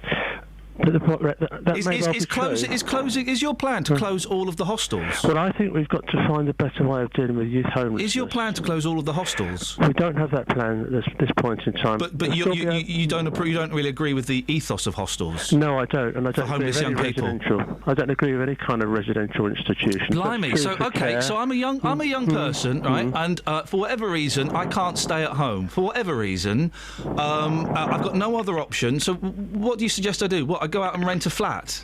Well, I think what we've got to do first of all is stop young people from leaving home. How are you going to do that, Nigel? Well, again, from my experience as a homeless persons officer over many years, you do it by working with the parents and working with the young people. But supposing this is, with greatest respect, I've spoken to people who have been homeless and people who've worked with the homeless. This is quite a naive view to think you can just go in and go, all right, guys, now listen, young Johnny isn't getting on with you, Mum, and you, stepdad. Let's try and sort this out, guys. Let's have a chat. That's not going to work, is it? I don't think hostels work. No, but Nigel, but you're but you've not come up with a feasible alternative. Your alternative is to make sure it works at home. Well, obviously it doesn't work at home. I think we have to find pathways into independent living for young people. Tell me how. Well, I think measures like working with the parents is important. I think helping young people move into independent living through the private rented sector. Nigel, you're living, with the greatest respect, sir, you're talking complete balderdash, because if a relationship is broken down with parents or step-parents or whatever, you can't fix that. And how on earth is a 16, 17-year-old supposed to afford private rented accommodation when you know that Milton Keynes has got a massive housing problem and private landlords can charge what they want? Rightly or wrongly, under the law, most young people are not eligible for support with hostels. The hostel provision we have focuses on those in a very small range. Nigel, you've told me you don't agree with hostels. You've yet to come up with a workable alternative. Well, the workable alternative I'm putting to you is that young people should not leave home. No, they shouldn't. The young people shouldn't be homeless, but they are. You've not come up with a solution for that. You're going to close the hostels. You'd like to close the hostels, and what, you're going to go and talk to the parents and try and sort it out? Let me be very clear about what I'm saying. I don't agree with any kinds of institutions or semi-institutional setups. What I believe is people should live independently. What we need to do is intervene where there are problems between young people and their parents and resolve those problems, which happens in 99% of cases. Where have you got those figures from? Or have you just plucked them out of the air? Well, they come from my experience being a homeless persons officer. Your experience is 99% of the situations. The vast majority. Thank you very much indeed. Let's not throw around dangerous figures, because they don't help anyone. It's probably 99.9% in my experience. OK, so nearly 100%, Nigel, because you're throwing around these figures, and you know, it's not that you're just making them up. You've got experience. Nearly 100% of the times that you've dealt with a young homeless person and you've gone and spoken to their mum and dad, you've sorted it all out. I must say that in the past, when I've been involved in doing that sort of thing, we've generally sorted these problems out. Nearly 100% of the times. Virtually everybody. We've either got the parents to take them back and resolve. Then why are there so many homeless kids, Nigel? And why are you so reluctant to help them? Well, I think I'm willing to help, but not through the institutional route of hostels, and especially not through establishing a hostel where the kids then together cause a huge problem for their neighbourhood. No one would approve of homeless people, going around and effing and jeffing in the street and annoying the neighbours. That's outrageous. But I'm really shocked. You're a Labour councillor, yeah. I'm really shocked that you don't approve of hostels. Hey, listen, I don't want there to be young homeless people, but there are. And Nigel, I think you're talking nonsense. I think it's a really naive view to think that you could... These kids aren't leaving their homes. These young adults aren't leaving their homes just because they're not allowed to, watch Top of the Pops on a Friday or play their music quite loud. There's something quite fundamentally flawed in the relationship with their parents. Or the people they're living with. That's why they're doing it. That's why they're leaving. And then to suggest that they can go back and sort it out, or they go and rent a flat. They can't afford to. I think we have to find alternatives to the hostels. Now, given that takes time, that's why we've carried on funding some of these hostels. There are 4 hostels in Milton Keynes that we fund. And those hostels are focused on those youngsters with statutory needs, those who are actually homeless and covered by the law or covered by the Southwark judgment. So we're focusing on those with the real needs. Other youngsters who don't fall into that category, we think need to be sorted out in a different way. That's harsh. It's all about cold, and I would say soulless. It's all about money, isn't it? You just mentioned there that you're funding these places. Well, you don't want to fund places with kids when they could go and spend a few £100 a week on rent to a private landlord. They should be doing that instead of you funding them. But if you're asking me about the dominance of the private rented sector, my view is that we need lots more affordable housing. But there isn't. So you're giving those young people no alternative.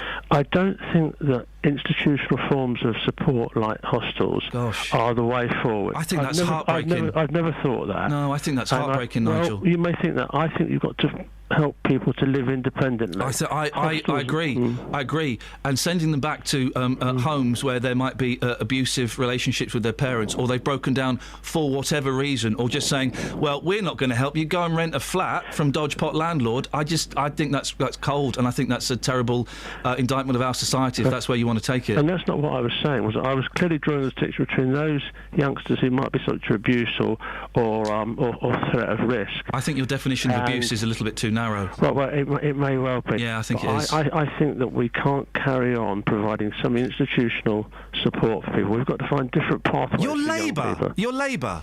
Well, I think we've got to set priorities, haven't we? Are you Labour? I mean, our priorities are really clear at Milton Keynes. Are you Labour? I am a socialist councillor, absolutely. You're a socialist councillor? Absolutely. And I think wow, the definition of socialism has changed quite a bit since I was investigating it. I don't think it has. I think it's about supporting people to live independently, to live good lives. Okay, Nigel. So I think that's what it is. It's not about some institutional setups that don't resolve problems, that just cause more problems. Okay. And I think what we need to do is get young people into work, into apprenticeships, into stable housing. And I think you do that by supporting those individuals, not by putting them in some institutional settings. Nigel, I'm going to leave it there. Wow, he's not just a Labour councillor, he's a socialist councillor, and that's his... So that's homelessness sorted. Oh, hang on, that microphone's not working at all. Isn't it? No. Homelessness sorted, then. That's that one sorted, yeah. Just stay at home, kids. That's depressing. That's depressed me. Nigel Long, Labour councillor, and as he says, a socialist for Bletchley West. 08459 455 555. Travel news for beds, cards and bugs. BBC Three Counties Radio. On the M25, there's been an accident anti-clockwise just before junction 20 for Kings Langley, which is causing queues now from junction 21 for the M1, although all the lanes are open again.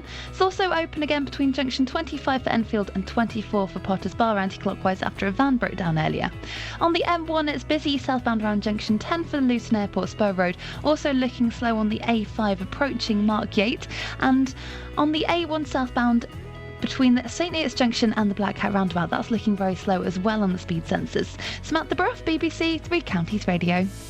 Across beds, hearts and bugs. This is BBC Three Counties Radio.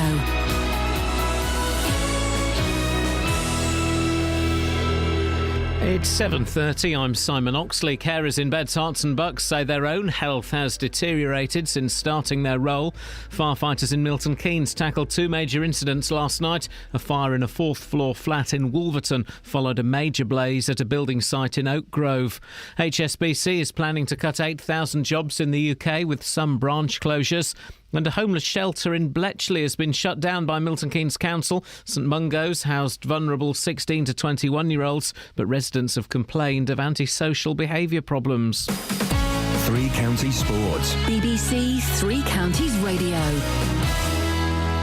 England begin their Women's World Cup campaign this evening against France in Canada. France, ranked third in the world, are one of the favourites for the tournament. Aylesbury's Ellen White could feature for England. Captain Steph Houghton believes her side can go all the way. We can't come to a tournament and not believe, and I think we know that we've prepared fully, we know that we've worked hard, we know that we believe and trust in the game plan that the manager's given us, and I think if we stay together, and there's no doubt that we've got some players that have got world-class ability, and it's all about performance. So as a captain of this side, and I fully believe that we have the players to potentially go all the way. The new Stevenage assistant manager Kevin Watson says they will try and play a different style of football next season. Watson will work alongside new boss Teddy Sheringham when the squad return to training. Hopefully we can take the club a little bit further forward than where they've been. I mean, they've had terrific times under Graham Wesley. I think that we're gonna try and play a little bit of a different way to what Graham did, and that's no disrespect to him because he had a very successful time at the club. But we want to move it forward and we want to be successful, and I think we can be. England's cricketers start their 5-match one-day series against New Zealand at Edgbaston today. Captain Owen Morgan wants to bounce back from their World Cup failure. The aggressive nature in which we want to go about our business is at the forefront of our team plans, and we've seen that we have fallen behind in one-day cricket and T20 cricket in particular, and we're trying to bridge that gap at the moment, and the only way to bridge that gap is to drive the game forward in that manner. And again, as I said, we've selected a group of guys that we think play in that fashion, so we just need to free them up and allow them to continue to play in the manner that they do. BBC Three Counties News and Sport. The next full bulletin is at 8. Across Beds, Herts and Bucks. This is Iain Lee. BBC. So do none of those microphones work? Well, let's do an experiment. Right. 3 mic 1. That doesn't work. Who's been messing around with the microphones in the studio? No, that doesn't work. I hate to say it, guys. This is a radio studio, and if you're going to mess around with the microphones, just don't. Just don't. Pete Heat is here. Hello. Now, what do you notice about Pete, Catherine? He's very tall. Correct. He's got a little boy's face and a beard. I do look about 12, it's true. I used to run a variety night a few years ago in Camden. I love magic. I love magic, right? It makes me 12 years old. I think it's brilliant. And I got Pete. Oh no, I saw you in King's Cross, didn't I, doing a gig? With Rich Vulture. Yeah. And the reason I liked you so much, the trick you did with the coloured underwear was amazing. Oh, thank you. But also, you're taller than me, and I'm instantly drawn to people who are taller than me. How tall are you? I'm 6'7". Ladies and gentlemen, I mean that's just amazing, guys. Did you do that? 6 foot. He's 6'7", Kelly. I know. It's great to have you back. Thank you. There we go. It's almost twice Kelly. Let's just get straight into it. Can you do a trick on the radio? Yeah, let's try something. Okay. This is more of a sort of warm-up one. It's like a psychological thing, a sort of Darren Brownie kind of thing. So basically what that means is that it might not work. But no, basically... If it doesn't work, we will think less of you. Of course. Well, that's kind of how these things work, isn't it? But so basically, I have here... Oh, I'm nervous. Don't let it be maths. No, I have here a die, or a dice if you're wrong. English degree. All I got out of it was that joke. Right, I have here a dice. So we've got basically 6 different numbers. I'm going to give that to you, Catherine. Yeah. There you go. In fact, just for the listeners. That's a dice rolling, or a die. It's quite a big die, yes. So basically, here's what we're going to do. I'm going to get you to put it in your hand with any number on top. So say if you did that, you'd be choosing 6. But whatever, I'm going to turn away so that I can't see what you have. Oh no, hold on, wait, don't do it yet, because I'm still looking. But so you put it in your hand with one number on top. You're going to then cover it with your other hand. So you can let Iain see it, just don't let me see it. So when I turn back, you'll hear like this, so I can't see through your hands and can't see what you've gone for. Okay? I'm going to turn away. He's turned away. Okay, he's turned away. Okay, she's showing me the number. She's put it up. Okay, right. You can turn back now, Pete. Okay, so you covered it up? Yeah, it's covered. Now, the listeners who are listening online will be able to go back and verify this to check. I was hopefully influencing you with what I was saying. The last thing I said before I turned away was, let me know when you've got one. and I said 1 at the end of the sentence. Hopefully that would have made you choose a number 1. Is that right?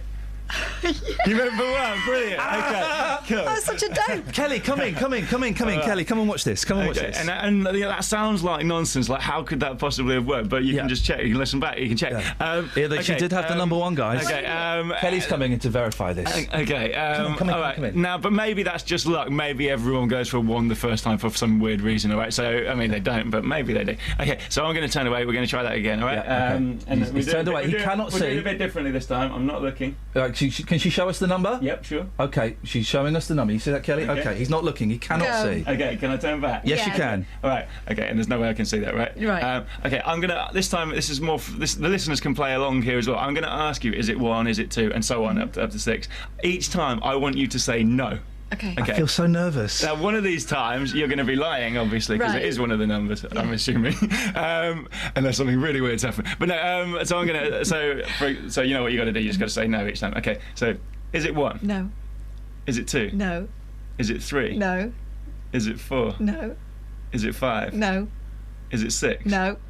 Okay, now based on that, I think when I got to 3, there was a sort of slightly more of a smile than before and a little pause. Hopefully, did you go for 3? Yes. That's just nuts, man. All right, okay, so that's twice. If I can do it 3 times in a row, I'm going to consider myself a lanky genius. All right, so one more time, we'll do it a bit differently again. She's showing us the number. Okay, we've got the number. He cannot see. He's turned away. Okay, go. Okay, cool. Now, I'm not looking. I didn't say anything this time, right? And I kept gesturing, saying, I'm not looking. Can you see what my hand's doing here? Can you describe what my hand's doing? He's got his hand up so I can see 5 fingers. I'm showing I'm gesturing, saying I'm not looking, but I'm holding up a big number 5 with my hand in to cover the die. Did you go for 5? Is that right? Brilliant. Okay, cool. Thank you very much. Okay, cool. So that's 3 in a row. If only Dealey was here, that would crucify him. That's amazing. Oh, thank you. How did you do that? Magic. Yeah. Well, no, I mean, I was actually telling you how I did it all along. That's incredible. I love it. It makes me... I tell you why I get I love magic, but I hate magic at the same time. Of course. Because it makes me so nervous. Because what if it goes wrong and then we all have to go, oh, never mind, Pete, it doesn't matter. It was fine, yeah. It doesn't matter. We all have bad days. Yeah. It was just nice to see you anyway and catch up. Yeah. Can you do another one? Do one on Kelly. Of course. Well, actually, should we do a sort of interactive one? Can we get the listeners to, if anyone cares and is listening, can you tweet in with a 2-digit number? So between 1 and 52. Let's if you're on Twitter now, tweet at Iain Lee a number between 1 and 52. Now, obviously, I could have mates listening in and tweeting in exactly what I told them to. Are you allowed to see what this number is? Well, let me turn the screen away so you can't. Turn it away, and hopefully you'll get a few different options. In a second, I'm going to get you to choose one of them, so you know it's not just say my mate going. If you tweet, we've got one. Let's see if you've already got one. Okay, maybe get a few, and then just you decide which one you want. Okay, let's wait for one more. We've got 2. Let's wait for one more to come through. Okay, I'm just going to check to make sure this person isn't... Oh, we've got loads now. Look, let's make sure this person isn't friends with you on Twitter. All right, Jimmy Sherlock, we're going to go with yours. Okay. All right, I'm going to give you an envelope as well. And don't open it yet, just have it over there. All right, so here's the thing. We've had about half a dozen sent in. We've gone with Jimmy Sherlock's. Right, okay. Here's holding a paper envelope. You can put it down for a second. We don't need it just yet. All right, and the second thing is we've got quite predictably a pack of cards. No. What, you're not into that? Okay. Go on. In fact, hold on, I'm just thinking about this. Yeah, all right, we'll do it. Okay. You're going to do it? You okay? You feeling the vibe? We're going to do it. Okay. All right. I'm going to mix these up. Okay. Oh, he does a proper shuffle. Oh, no. Very impressive. Yeah. I'm going to spread through there so you can see they're all different. Yeah. Okay, Catherine. I'm going to get you to... I'm so if nervous. I shuffle them up. Yeah, so am I. I haven't done this trick before. Catherine, can you just cut the pack somewhere? Mm-hmm. She's cutting the pack. Okay, brilliant. Okay, are you happy there? Yes. Okay, cool. Right. Now, obviously, you could have cut high, you could have cut low, you could have cut in the middle. You actually cut roughly in the middle, but that's cool. This is so. Step 1 of the trick. I want you to just have a look at the card that you cut to. Just lift it up, have a look at it. And this top lot? Yeah, just lift them up. Yep. Do I? Yeah. So pick it up. Can I show you? No. Yeah. Don't show me. Yeah. And have a look. Yep. Show Ian as well, actually. Show me. Yeah. Show Ian. Okay, I'm having a look. Okay. Yep. And you can drop them back. All right, okay, you can square them up as well. All right, so for the first, back in the day. All right, we're gonna mix them up one more time, put them back in the box. So Ian, so the first part, this is probably a bit boring if you're listening to it, but this is better than the usual rubbish they get. Yeah, get over it. But so the first part, well, firstly, you can name it out loud because I'm committed myself. I've put an envelope down over there, obviously. Yeah. Name out loud the card that you've just looked at. It was the two clubs. The two clubs, and they were all different in that fact. You checked that, right? So, well. Okay, well, as far as you can tell, yeah. Ian, can you open the envelope? That's a card from a different pack, from a blue pack that I put in there earlier. That's the two of clubs. It's the two of clubs. Okay, brilliant. That's the two of clubs. All right, that's good. How did you do that? I don't know. Magic. But no. But the second stage. Sorry, have you got a two-digit number? Yeah, I've got a two-digit number. Okay, yeah. Brilliant. All right, so you can put that down. So the predictions work, but this is a bit different. This is where the audience. Do you not think that's freaky, Catherine? Yeah, I'm completely Okay. Because that was sat in front of me. Okay, and you could have cut anyway, obviously, but this time this is where the audience. I'm gonna mix them up properly. This is where the audience are going to find your card. Okay, hopefully. So I'm going to spread these out. So I've got this two-digit number. Should I be thinking of it hard? Should I be thinking hard? You don't have to. If I spread these like this, Catherine, can you just see that they genuinely are? They're all mixed up. It's a full pack as far as you can tell. Yeah. Okay, and I've just been shuffling them as well, right? Okay. So just to describe this to the listeners, I've spread the cards across the table, and Catherine is looking at them, and she can clearly see they are all different. Okay, and they're in a random order now that I've shuffled them.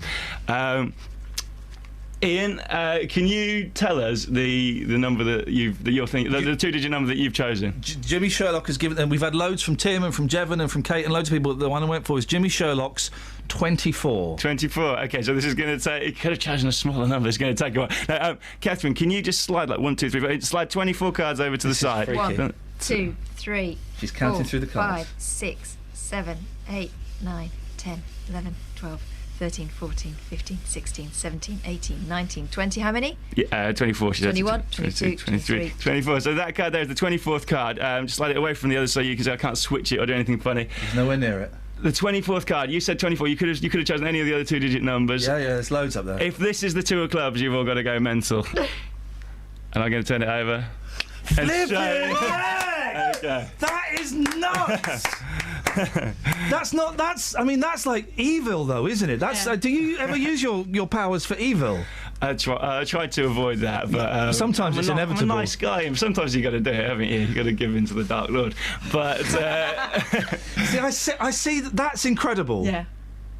That makes. I mean, it's just. I'm literally speechless. Did you see that, Kelly? Yeah. I don't understand. Put Shaggy on the headphones, because Shaggy is a man of reason, man of science. Okay. I haven't got any headphones. Well, it's a BBC, mate. Because I took them back. They're the only ones that work. Shags, come in here. That is. Annoying. It's annoying. None of those microphones work, by the way. That's all right. You don't need headphones here. We're all friends. Oh yeah. You're a man of science. You're a walking Wikipedia. That's me. You saw that. Yeah. I can't believe it. It's got to be something. It's witchcraft. Yeah. That's what it is. It's got to be a trick or something, isn't it? Come on. Can you do? What? Have you got one more you can do for us? Or cause I don't want you to exhaust your psychic energies. Yeah, I can do one more. Can you do one more for us right now? Let's do it right now. Go on. Okay. I'm trying to think of. Shaggy, come around here. Come around here and watch. Come around here and watch. Actually. Kelly, come in and watch this. This kind of stuff requires an audience. So you're Shaggy, right? Yeah. Okay. Yeah, I know. I'm a magician. Okay. Kels, come around here. I'm going to mix these up one last time. Another pack of cards. Here we go. I'm going to mix these up one last time. You can hear that happening. There you go. Right into the mic. See, I would pay money just to come and see you shuffle like that. Sweet moves. For those who can't see, I just did a pretty nifty one-handed fan closure. Don't go on about it. Okay. Right. If I give you a pen, Shaggy. In fact, firstly, can you just name any card? Ideally, not the two of clubs because we just had that, but name a different card. The 9 of diamonds. 9 of diamonds. You sure? You can change your mind if you want. Okay, I'll change my mind. I'll go for the Jack of clubs. The Jack of Don't clubs. mess with Shaggy. I'm not the Jack of clubs. All right, okay, that's fine. In fact, there it is, Jack of clubs. Shaggy, can you sign your name on that Jack of clubs? Yeah, you know you got those. Of course, you sign it, Shaggy. That is your name. On the side. Yeah, just in the white strip, so it really shows up. Shaggy. Okay, brilliant. Thank you very much. So we've got a very distinctive card. Okay, so we've got Shaggy Jacket gloves with a signature on, and you're going to recognise that, obviously. I haven't asked you to sign anything previously, have I? No, good. All right, let's try this. I made a little prediction. I had Ian's prediction with that envelope over there, but I also have another prediction. So in my, I'll cover that up. In my wallet over here, I have a little zip compartment in the middle. Inside that zip compartment, magic 20s. Yeah, exactly. These are the magic 20s. Inside the zip compartment, there is an envelope. Like, this is a sealed envelope. So unlike Ian's one, this one is actually sealed, and it's been in that zip compartment in my wallet the whole time. Yeah. Okay, I'm going to hand that over to you. Could you firstly check that it is actually sealed? It's not just like there's no slits or holes in it. Yeah. Okay. And could you open it up? Rip it open. I don't like this. We're messing with forces we shouldn't touch. And there's something inside. Yeah, it's a folded card, folded neatly into quarters. Could you just open that card? Oh my god! What? Flipping it, Shaggy's card, ladies and gentlemen. That's genuinely the Is that first your time writing? Yeah. Everyone's just gone. It's got a little bit tense. That's the first time I've ever signed that ever. I think I need a spritzer. And I changed card as well. I thought that would throw you.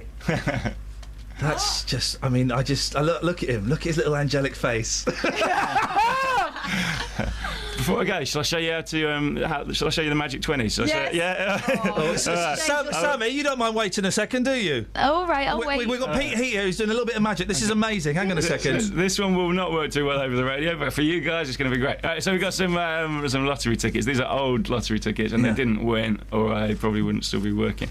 But this is how. So we've got 5 tickets. Also, you can be the eyes of the audience. There's nothing else in my hands. There's nothing up my sleeves, which I rolled up. He has rolled his sleeves up, guys. Okay, so watch the lottery tickets. 5 tickets. Just in about 1 second, you see they change into 5 £20 notes. There we go. We've got £100 there, and you can examine what them. You didn't see there, Sammy, was he had 5 lottery tickets. He folded them over. He didn't even close his hands. I saw those bits. He's just done it again. I can see the bits of paper as he's holding them, and they just sent us £20 notes, and then they've just gone back to lottery tickets. Do you see them change into the money? Yes! Physically? We need to film this your for eyes Deanie. are watching the lottery ticket become a £20 note. Yes! This is freaky stuff, man. Travel news for beds, cards and bugs. BBC Three Counties Radio. M25, it's looking busy anti-clockwise between junction 18 for Chorleywood and 16 for the M40, but anti-clockwise between junction 20 for Kings Langley and where the accident was earlier. That's now been cleared out of the way, so it's starting to move properly again through there now. On the A1M southbound, it's really slow from junction 8 for Hitchin to 7 for Stevenage, and it's slow on the A1 southbound approaching the Black Cat roundabout from the St Neots junction. On the train departure boards, there are no major delays showing up at the moment. Samantha Bruff, BBC Three Counties Radio. Thank you very much.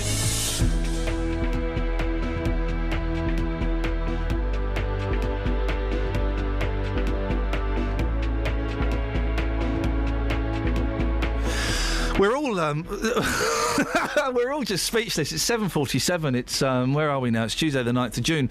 These are your headlines on BBC Three Counties Radio. Carers in beds, Hearts and Bucks say their own health has deteriorated since starting their role. Firefighters in Milton Keynes tackled 2 major incidents last night. A fire in a 4th floor flat in Wolverton followed a major blaze at a building site in Oak Grove. And HSBC is planning to cut 8,000 jobs in the UK with some branch closures. We'll have more from @Pete Heat in a minute. Let's get the weather. Here's Kate. Beds, Hearts and Bucks weather. BBC Three Counties Radio. Good morning. It's not a bad day on the whole. We do have a little bit of cloud over us at the moment, though, for many places. Maybe 1 or 2 spots of rain, but it will clear. We'll get some nice sunny spells across the board through the day. Brisk northeasterly breeze, making things feel perhaps a little cooler, but a maximum of 16 Celsius. Overnight it stays breezy, minimum temperature down to 7 or 8 Celsius, but it is clear. Chilly start tomorrow, but plenty of sunny spells. The wind a little lighter, so it will feel a touch warmer at 17 Celsius. So that's your forecast.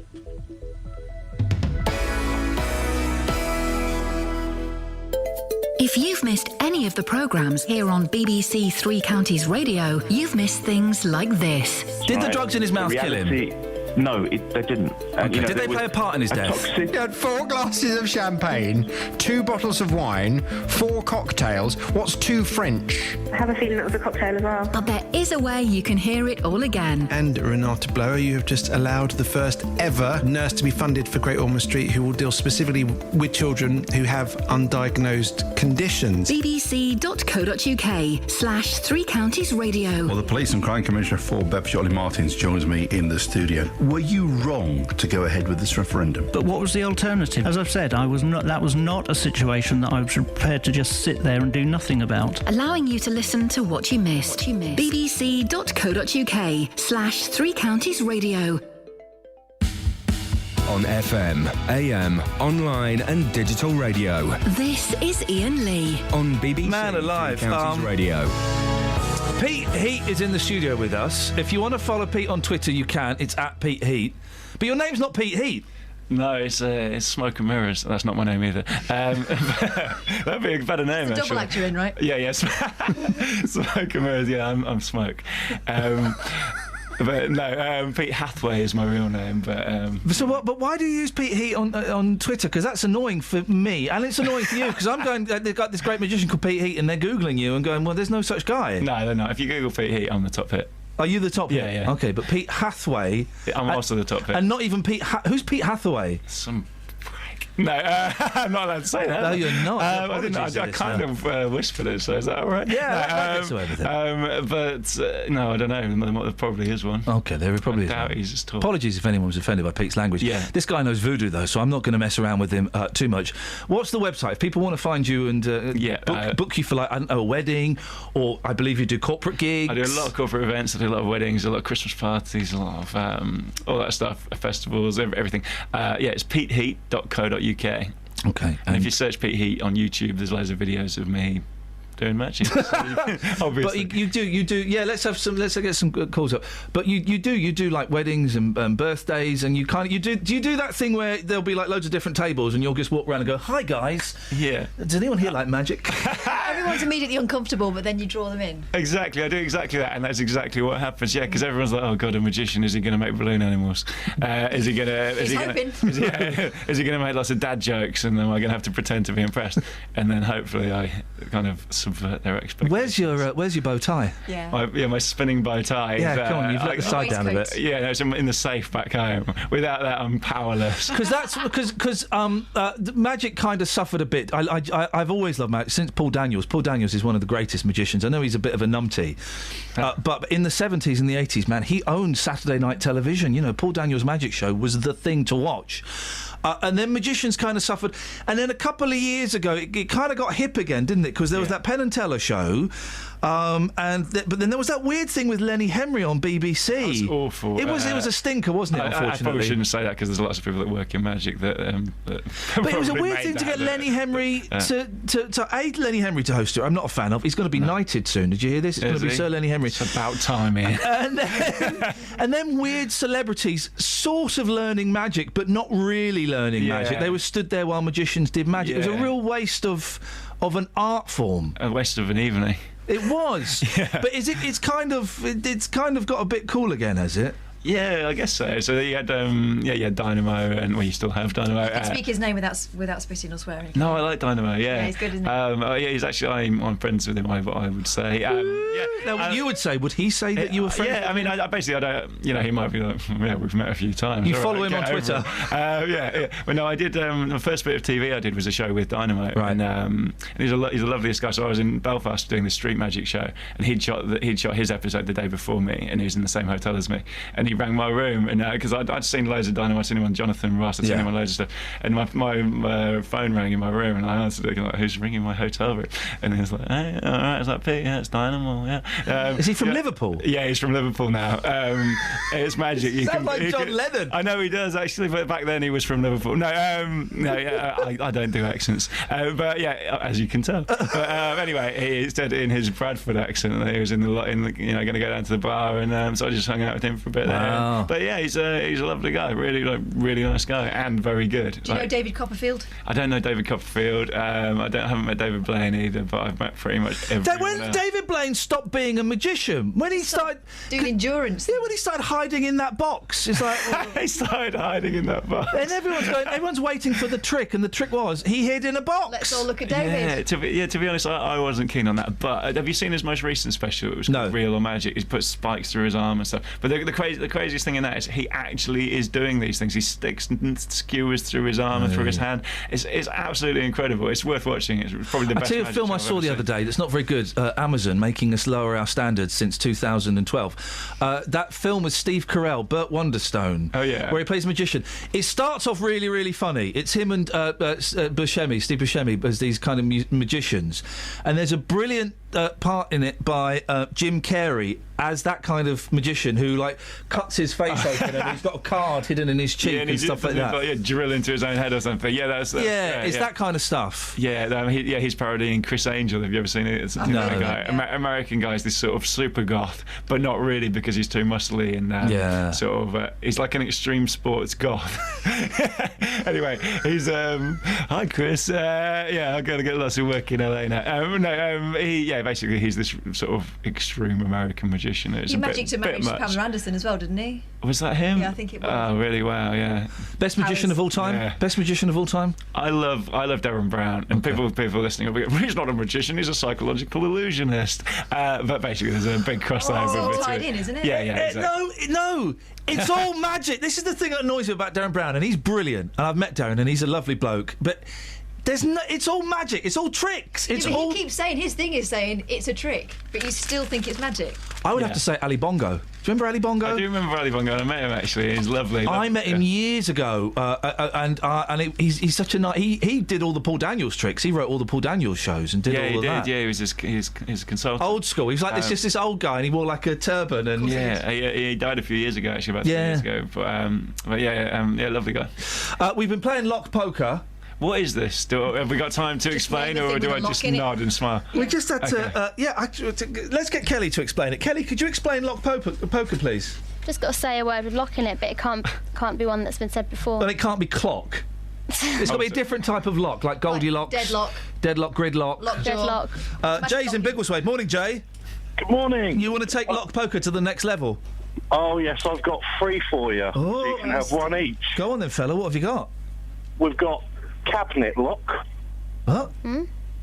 Cabinet lock. So you know the filing cabinets, the lock for that. Well, I'm not having that, and it's not even my show. Well, that's kind of like door lock, though, isn't it? Hotel room lock. No, because you could just say different kind of doors. All right, all right. Let's park that one. Let's hope number 2's better, Jay. Combination lock. Okay. I'm going to give you that. I'm going to give you that. Even Grumpy Pete Heat can. Because that's a species of lock. That's a species. Have you got any other species of lock? I've got one more that's going to completely finish the game because it beats all other locks. Go on. Locksmith. Oh, ladies and gentlemen, the locksmith. That gets a round of applause. Well done, Jay. Thank you very much.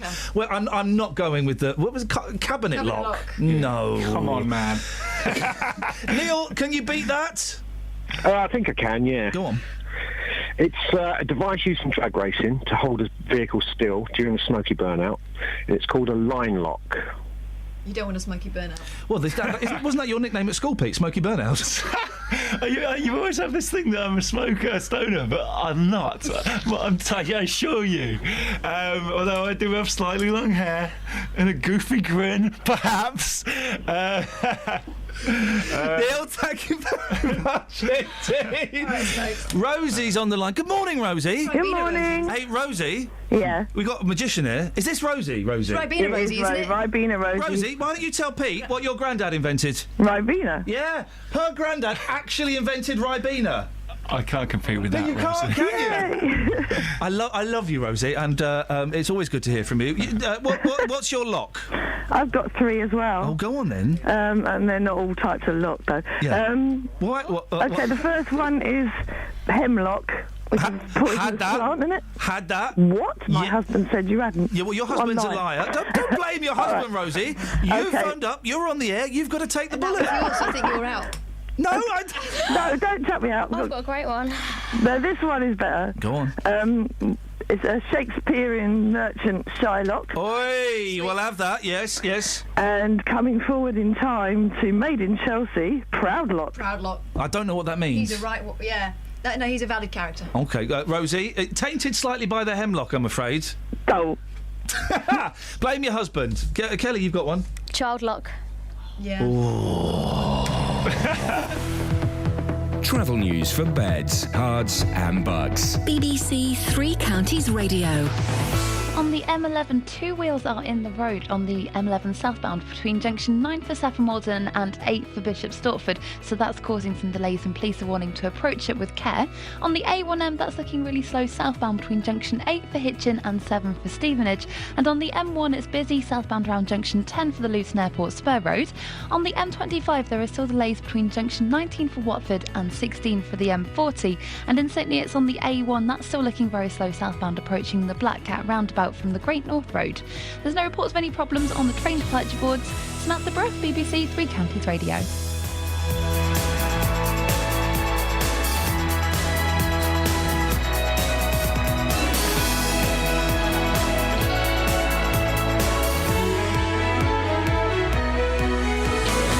Local and vocal across beds, hearts and bucks. This is BBC Three Counties Radio.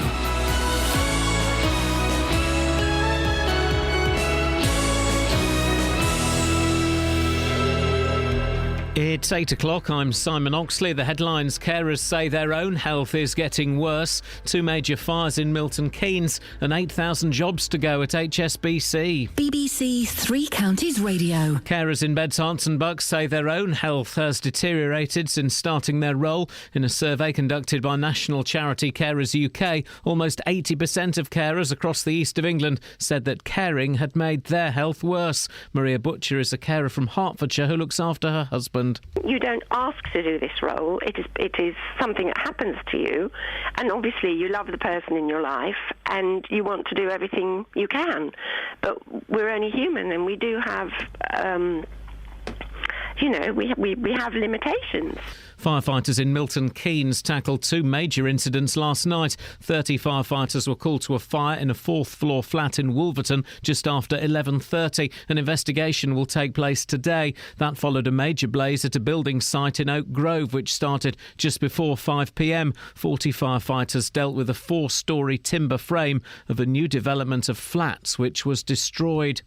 HSBC has announced it's cutting 8,000 jobs in the UK with some branch closures. Another 12,000 jobs will go around the world in an attempt to reduce costs. Here's the BBC's business editor, Kamal Ahmed. HSBC has revealed that its UK operations will be hit hard as it battles to find over £3.2 billion of cost savings. 8,000 jobs, that's 1 in 6 of the total, will go in Britain across its retail and investment bank. HSBC presently employs 48,000 people in the UK. Some branches could close. Stuart Gulliver, the bank's chief executive, said that it was time to recognise that the world had changed and that growth in Asia had to be the new focus. A 5-year-old boy is in a life-threatening condition in hospital after a collision with a car in Milton Keynes. It happened in Monkston on Sunday afternoon. The car driver suffered serious injuries after crashing into a tree on the A6 in Bedfordshire yesterday evening. It happened on the southbound carriageway at Wilstead at 6 p.m. MPs will vote on the legislation paving the way for a referendum on Britain's membership of the EU in the House of Commons later today. The bill will provide the legal basis for the poll to be held by the end of 2017. Labour and the Lib Dems say they now support the referendum in principle, but the SNP oppose it. A homeless shelter in Bletchley has been shut down by Milton Keynes Council, with the future of 4 more unclear. St Mungo's housed vulnerable 16 to 21-year-olds, but residents have complained of antisocial behaviour problems. Nigel Long is Labour councillor for Bletchley West. We listened to the residents and we've now closed that down. And what that means is that St Mungo's now have only 4 other hostels in the city. And we're actually concerned about those hostels as well, because we don't think this is the way to deal with young homeless people. Britain's largest cancer charity has criticised plans by the Welsh Government to ban the use of e-cigarettes in enclosed public places. Cancer Research UK says there's no scientific basis for the ban, warning it could undermine attempts to help people give up tobacco. In sport, England's women begin their World Cup campaign this evening against France in Canada. The weather dry with sunny spells, a maximum temperature 16 degrees Celsius, and you can get the latest news and sport online at bbc.co.uk/3 counties. Thank you, Simon. Oh, I think I had travel open all the way through that. I do apologise. Lots coming up. We're going to have another trick from Pete. We're also going to film him as well, because it's a shame Justin Dealey isn't here. It would blow his tiny mind. Across beds. Oh, man. This is BBC Three Counties Radio. All right, we'll have a little bit more magic in about 10 minutes. Before that, though, proposals to ban e-cigarettes in public places in Wales are being discussed today. The Public Health Bill seeks restrictions on the use of e-cigs in enclosed public and workplaces, bringing their use into line with the existing smoking laws. Wales will be the first part of the UK to introduce such legislation, which, if introduced in this country, could spell the end of vape cafes, such as the one in Ampthill. Well, I'm joined now by Dr. Joat Snarvora, who is Cancer Research UK's Head of Policy Research for Cancer Prevention. Good morning, Doctor. Good morning. Thank you very much for joining us. What do you think about banning e-cigarettes in public? Well, at Cancer Research UK, we think that there isn't enough evidence to really warrant banning the use of e-cigarettes indoors. We think there is a large body of evidence that shows that you shouldn't be smoking normal cigarettes indoors and the problems around that, but we don't think there's the same body of evidence for e-cigarettes at the moment. We don't quite know what e-cigarettes do yet, though, do we? No, we don't, and we do encourage peer review evidence at the moment, and there's a lot of research being done to look at what e-cigarettes do and how they work. But what we do know is that they're far safer than normal cigarettes. OK. Is it not better in these situations to err on the side of caution? Well, there's a lot of research being done at the moment, and at the moment nothing seems to show that they are as dangerous as normal cigarettes. And what they are really beneficial as is an aid to stop smoking, and that's what we really want to do. What about the study I read last week that said more young people are taking up smoking proper fags because they've started on e-cigarettes and they're then moving up? The evidence doesn't really show that is happening. There's less than 1% of children who've never smoked have actually tried e-cigarettes, and none of them seem to be using it long term. So there doesn't seem to be any evidence that shows that young people are taking up smoking as a result. I tell you the problem I have with e-cigarettes, this is one of my many beefs with it, is it does normalise addiction, doesn't it? Well, that's another study that has actually been done, and there's no evidence to show that it is renormalising cigarettes. No, that's not what I said. I said it normalises addiction. There's no evidence to show that people are becoming addicted to e-cigarettes either. Well, no, but it's nicotine. It's an addictive drug, and it's normalising the ingestion. OK, if you want to argue the point about normalising addiction, it's normalising the ingestion of nicotine, and I don't want that for my kids. Well, there's no evidence to show that it is renormalising that sort of behaviour. No, evidence or not, it is, because you see people in restaurants, you see people in cafes, you see people in all kinds of places puffing away on something. So my boys, who are 5 and 3 and are curious, are going to go, Daddy, what's that? It looks normal to them. At the moment, there's no evidence to show. No. Let's forget evidence. The evidence is it looks normal. To see it walking... Forget studies, forget statistics. Let's speak human to human. You see somebody walking down the street puffing on an e-cigarette. You see someone in a restaurant puffing on an e-cigarette. That's normalising behaviour. You're seeing it in a normal environment. And I don't want my kids to see that. I think at the moment we have to go with what we know, and e-cigarettes are effective as an aid to quit smoking. And what we why really are you ignoring that point? Sorry, I just wonder, I wonder why you're ignoring that point. I'm trying not to ignore the point. I'm just trying to explain what we're hoping that e-cigarettes will do is reduce the number of normal smokers, which kills 2/3 of normal smokers. Okay. And we really do want to cut down on that. And you're happy then with young people being exposed to the normalisation? Well, at CRUK we do believe in light touch regulations, and we're hoping that there are some marketing restrictions, etc., around e-cigarettes.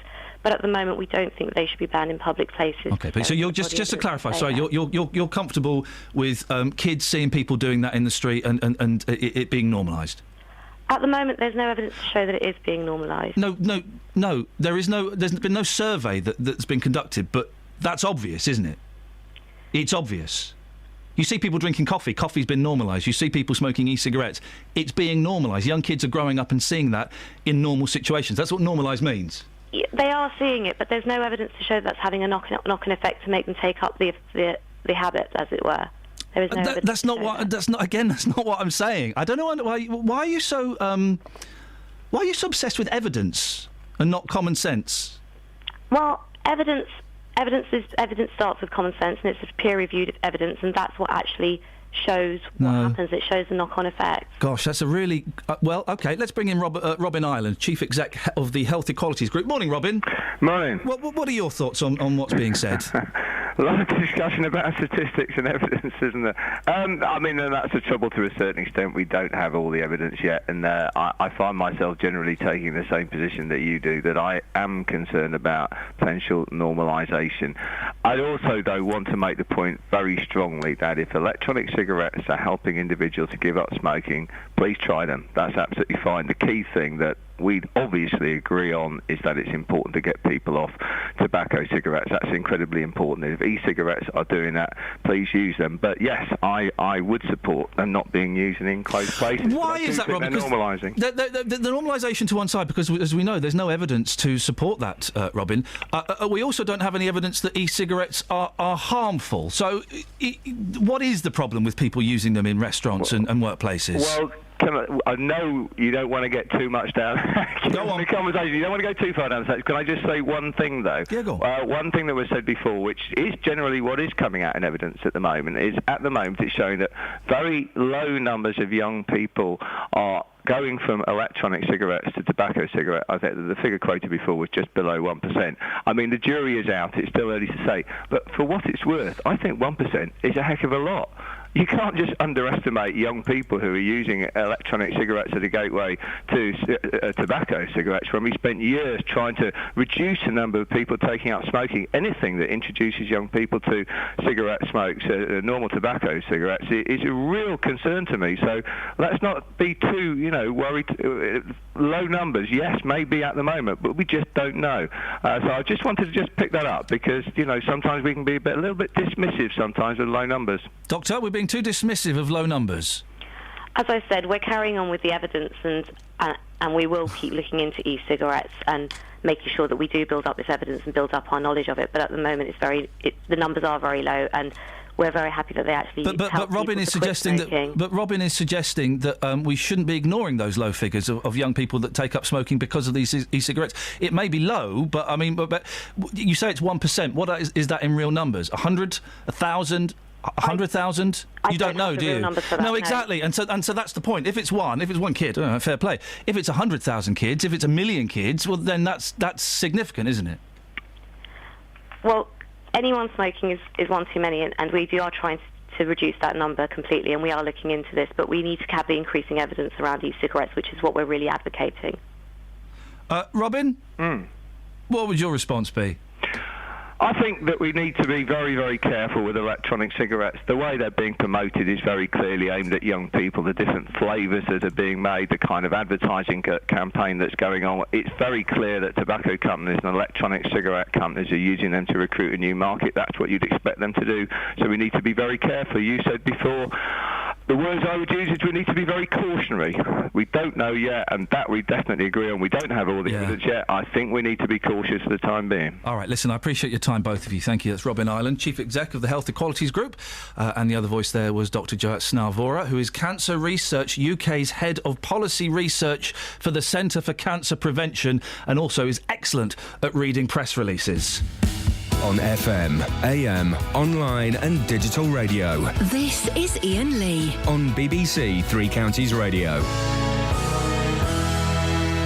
That was frustrating.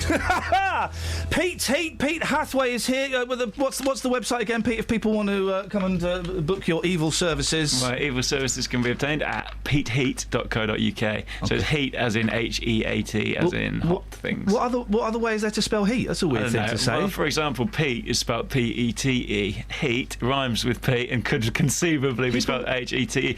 Surnames don't always have to make sense in the same way that normal words do. Fair play, you've got me there. Actually, you're absolutely spot on. Catherine's joined us back in the studio. This is your last trick. Yeah. This building can only withstand so much evil. I think did you just film something with Kelly for Justin? Yeah, we did. Yeah, all right, we're definitely going to get you back one day and send you out on the street with Justin. This is your last trick for us today. Go on. What have you got? So I'll show you one more thing. Yeah. All right. What should we do?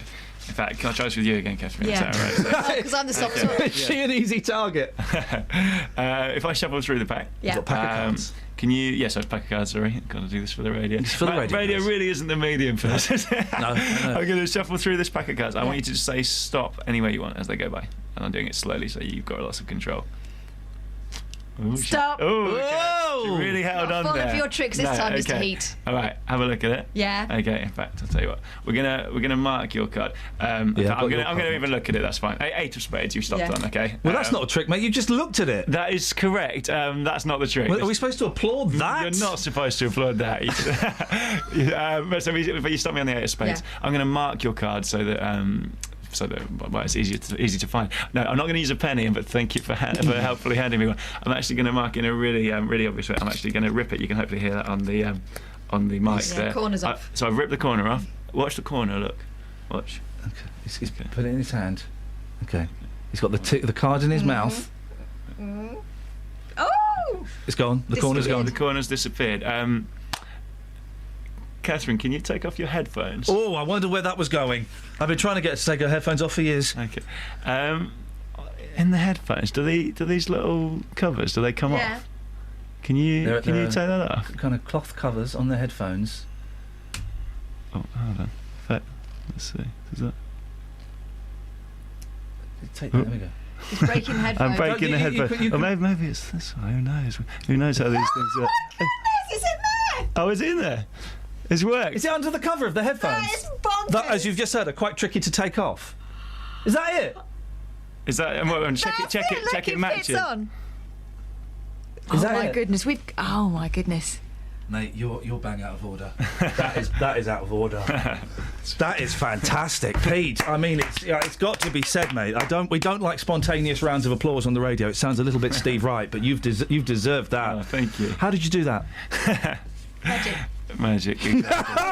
Pete, your gigs and stuff will be on your website, won't they? If people want to find them. Yeah, or Twitter's probably a good way to keep track of actual live dates because I do, I tweet about it. Also, Pete Heat. At Pete Heat. I'm on Facebook, just Pete Heat. How did you do that? You had to rip the thing to get it open. That is messed up.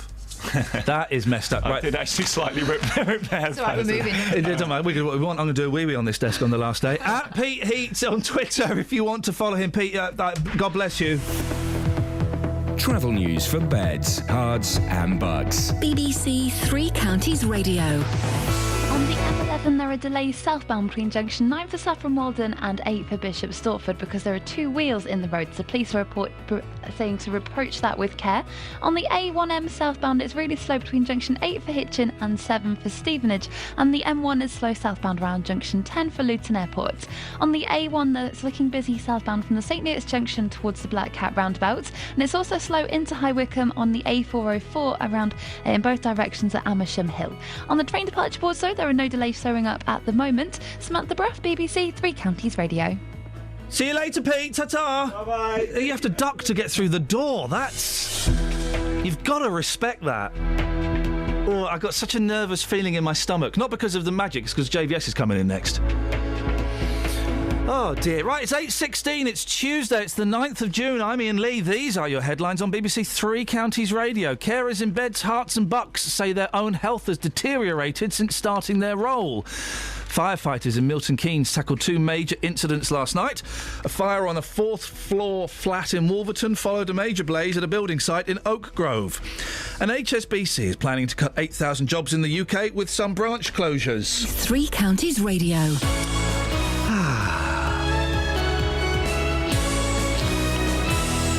Do you believe in magic? Yes, I do. I believe in magic, yes. The power of magic. Oh, man, that was freaky what just happened there. Really? He came in and did some spooky stuff. Yeah? Yeah. I mean, it's a shame Justin isn't here, because Justin is bemused by doesn't get the fly away Peter, fly away Paul. Any parents out there will know that trick. He doesn't get it. How'd you do that, Geese? I think I've worked it out. You're sticking it to the back of your head. So Pete just did an amazing trick where he had some lottery tickets and he went like that, flapped them, and they became £20 notes. £20. In front of your very eyes? In front of my very eyes. Is that the trick that we filmed? We'll show you the video. It's amazing. Amazing! Speaking of amazing, your show. Oh, that's called a segue. I've been practicing. That was lovely. I've been listening to a lot of Wally and practicing. Very nice. Wally Webb. Yeah, I love Wally Webb. Oh, okay. I love him. He's, yeah. First thing when I get up, I'm feeding my dog. Yeah. Wally's on. Well, let's have a listen to what is my mystery letters. I'll tell you what I like about Wally Webb. Yes. Somebody on the radio at that time of the morning, they have to be just the right side of bonkers. Yo, do you know what I mean? Yes. A bit like Sarah Kennedy, when Sarah Kennedy used to be on Radio 2. She bonkers, was she? Is that what we call it these days? She was just the right side of bonkers. Just sometimes. Sometimes she crossed. And I like the fact that Wally, likewise, is just a little bit bonkers. Yeah. Perfect. And so much nicer than some of the nasty, horrible people who are on the radio at that time of the morning. You don't need nastiness. You don't need nastiness and catchiness and bullying and horrible aggression and things like that. Well, I like Wally. I like Wally. You know, I went to Norfolk and went on a training course with Wally, who was sitting next to me. Have you seen the picture? There's a very weird picture, and I think it was Lee Agnew who had it on his phone, of Wally Webb dressed up as Where's Wally. You know the Where's Wally character? With Wally Webb dressed up as Where's Wally. I wonder if it's on the internet. You know Alan Partridge was based on Wally Webb, don't you? Yeah, I know. It's great, isn't it? Whenever he's filming his claim something, to fame. Whenever he's filming anything, he invites Wally down to have a little Wally Webb as Where's Wally. Let's see if... It's hilarious. Oh, no, you must, ladies and gentlemen, if you've never heard Wally Webb, get up early tomorrow. He's absolutely bonkers. Oh, there's Wally Webb with Alan Partridge, but there's not the picture of him as dressed up as Where's Wally. Get Lee Agnew to show it to you, because it's brilliant. Right, what's on your show this morning, boss? Coming up on the Big Phone In this morning from 9, is it stupid to let people drink when they're travelling by plane? Police were called to Luton Airport this weekend to meet a flight from Turkey as the model Kate Moss had been very disruptive during the flight. Eyewitnesses claim the model was denied alcohol during the flight and instead produced a bottle of her own vodka before calling the captain a basic B, B being the word for a female dog. Yes. Earlier this year, the body who represent UK Airlines called for tougher rules to govern those who want to drink whilst travelling by plane. And of the 114 cases of flight disruption recorded by the Civil Aviation Authority last year, the majority were alcohol-related. So this morning from 9, I want your views and your experiences as well. Is it stupid to let people drink when they're travelling by plane? Last year, I flew to Amsterdam. I was going over to visit my family over there, and I got one of the very early in the morning flights over to Amsterdam. Yeah. And I'm sitting there on the plane, and, it's early in the morning. I, like most people on that plane, were tired, half asleep still, just wanted to have a nice quiet journey, maybe get some sleep. Yeah, that's what most people want on a flight to Amsterdam, yeah. Yeah. Unfortunately, the 10 or so chaps who got on the plane and sat directly behind me had other ideas. They'd obviously decided to arrive at the airport a little earlier, got one or two bevies in, and then thought it would be absolutely hilarious to have a who can do the loudest burp competition on the plane. Did you win? For the majority of the flight. It was absolutely disgusting. And, of course, they were drunk. They were just the fumes from their horrible beery breath coming through the chairs. It was just awful. We have family that have got property on one of the Greek islands. Yeah. Yeah, I know. Well, they're Greek. they're Greek, so it's not quite so impressive. So we go and stay there every year for a couple of weeks. And I tend to fly out separately from the family, and I get an early flight. I like to get an early flight. Let's just get there. Let's just get it sorted. Let's get a full day. And you have to fly with EasyJet. I'm not saying they particularly attract a kind of person, but they tend to. It's basically stags and hens going out there. And they are rip-roaring drunk at 5:30 in the morning, and I always have my hat down and because if they recognise me from being on the telly years ago, I'm a dead man. The whole flight is a load of drunk horrible people, just shouting at me. Oh, it's awful. But the thing is, when you break it down, isn't it a bit bonkers? You arrive at an airport. Yeah. There are bars, restaurants, pubs. It's a timeless zone, isn't it? Once you enter that serve all this alcohol. Yeah. And then you get on a little capsule. Yeah. Where they serve more alcohol and fly through the air. And the higher you get, the boozier you get. I mean, when you break it down, it's fairly stupid, isn't it, that we make it so accessible? There's duty-free shops selling bottles of vodka, for example, that people can buy and then consume. Yes. It's absolutely mad. Well, from 9 this morning, I'd like your reaction to this. Is it stupid to let people drink when they're travelling by plane? Maybe you feel it's one of life's rare pleasures to have a couple of Pinot Grigios before your flight. From 9 this morning, your call 08459 455 555. On Tuesday, the 16th of June, our phone number is changing. Hello, thanks for calling BBC Three Counties Radio. From midday on that day, you'll have to dial 03459 455 555 to take part in the phone-in. The damage is all my responsibility. Get your questions answered by Nick's experts. Can you just protect against parvo then? Chat to Ian. Matt's on the line. Morning, Matt. Hello. Oh, blimey, is this Matt? Or to me. Hi, Roberto, you right? It's still a local rate call, and in a lot of cases, 03 numbers are part of your inclusive calls on your mobile. So remember, from Tuesday the 16th of June at midday, you need to dial 03459 455 555 to stay in touch with BBC Three Counties Radio.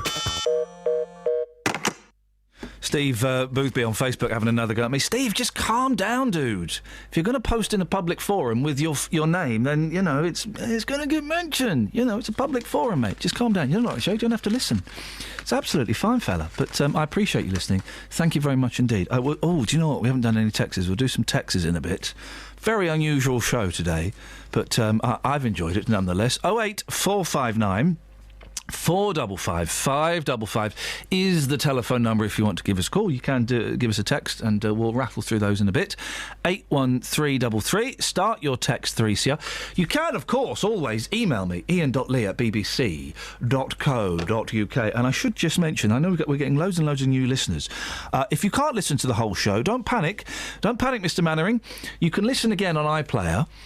Or you can download the podcast. Every week, Kelly puts together a best of podcast. It's about an hour long. We managed to scrape together about an hour.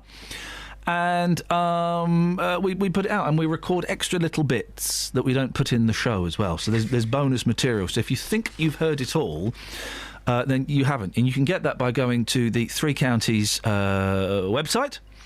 Or if you go to iTunes and type in Iain Lee, IAIN LEE, and BBC, then it pops up and you can have it delivered to your computer or whatnot. It's very popular. Thank you very much indeed. It's appreciated that you'd bother to listen to all of that stuff. Do you notice how we've managed to avoid doing the papers today? Primarily because there ain't nothing in the papers. There ain't nothing in the papers. It's a really, really quiet day. There's nothing going on whatsoever. The best thing in the papers... Where's the sun? Hang on a second. Where's the sun? Ah, dearie me.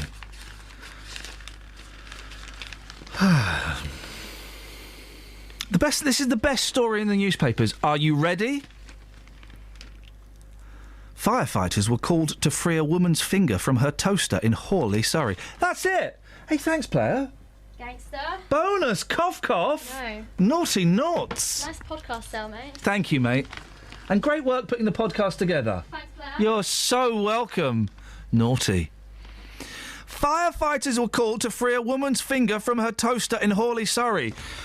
What were her fingers doing in the toaster? Why did the firemen have to go? Why is that even in a newspaper? And then why is the BBC talking about it? Why is the BBC talking about it? That's the best story in the papers. Apart from this one, this is quite a good one. John, 74, to wed son's ex-wife, 36. A wife split from her hubby after 8 months and is marrying his 74-year-old dad, who's more than twice her age. Now, I'm not convinced I believe this story, Because when you see, I mean, Jason, who's the son, he looks like Jason Statham. He looks a bit of a hunk. John, his dad, looks like who was the fella? Seth Armstrong from Emmerdale. He looks like Seth Armstrong, doesn't he? But with less teeth. He does a bit, yeah. He does. John Harwood's son Jason, 35, sobbed yesterday as he accused his old man of trying to keep the engagement secret, saying it's sickening. Well, he's not kept it that secret. He posted it on Facebook. I'm going to do these two after 8:30. Sorry, Kels. I'm going to do these after 8:30 so that Phil and Jim get fair crack of the whip. He also blasted his ex-missus, Lisa. She was 21 when she walked... what? 36. This is very complicated. I'm glad my life's not this complicated. She was 21 when she walked out on him after he kicked his dad out of the house the three were sharing.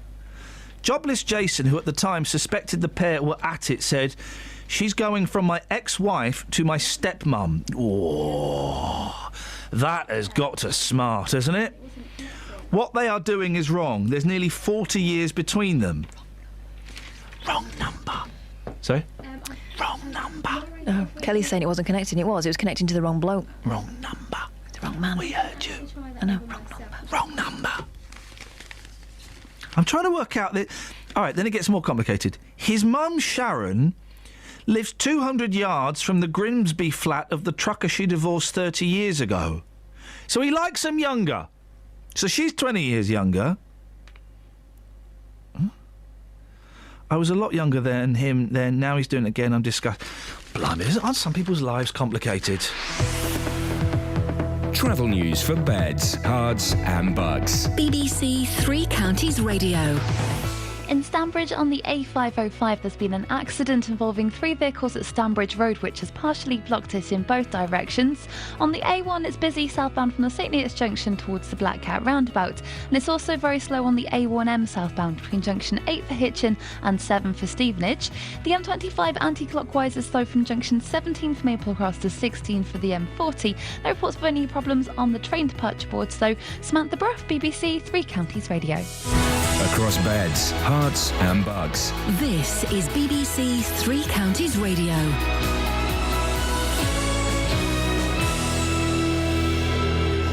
It's 8:30. I'm Simon Oxley. Police have launched a murder investigation following the death of a man in Milton Keynes. Police were called to a flat in Wolverton at around 11:40 last night following reports of a fire. A man believed to be aged in his 30s was found dead at the scene. A 25-year-old man has been arrested on suspicion of murder and is currently in custody. Carers in Beds, Herts and Bucks say their own health has deteriorated since starting their role. HSBC is planning to cut 8,000 jobs in the UK with some branch closures, and a homeless shelter in Bletchley has been shut down by Milton Keynes Council, with the future of 4 more unclear. Three Counties Sports. BBC Three Counties Radio. England begin their Women's World Cup campaign this evening against France in Canada. Aylesbury's Ellen White could feature for England. France knocked England out at the quarter-final stage 4 years ago in a penalty shootout. Here's England captain Steph Houghton. I like to think that the girls that were involved in 2011 and playing against France, who were a top team, that were able to use it as a little bit of incentive. But in terms of discussing and trying to put things right, it's all about us. We're a new team now, we're under new management, and we've spent the last 18 months working hard to be in this position, and being a part of a World Cup and being able to play for your country is a massive honour, and we can't wait. The new Stevenage assistant manager Kevin Watson says they will try and play a different style of football next season. Watson will work alongside new boss Teddy Sheringham when the squad return to training. Yes, it is difficult at times to play the way we want to play, which will be to get it out from the back, to pass and play through midfield, which is the way Teddy used to play, and most certainly the way I used to play as a midfielder. But we're not stupid. That's the way we want to play. But we know there are going to be games where it's horrible, windy, bobbly days, pitches are not great, and you might have to slightly go away from that. England's cricketers start their 5-match one-day series against New Zealand at Edgbaston today. England captain Owen Morgan wants to bounce back from their World Cup failure. One lesson from the World Cup, and probably the only good lesson is that things have to change and we have to do things differently, and this is the start of that process. Opportunities will fall to guys who probably have deserved them over the last 6 months, a year, and haven't been rewarded for that. So with that, we've selected guys who do things differently. BBC Three Counties News and Sport. The next full bulletin is at 9.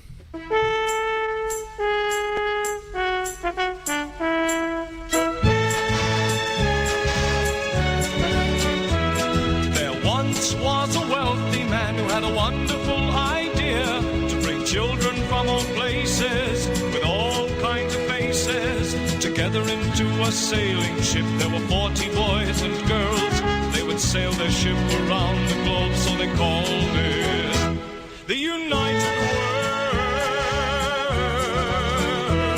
World. The ship was just 3 weeks from shore when a hurricane bore it down. The waves were big as mountains. They felt they would surely drown.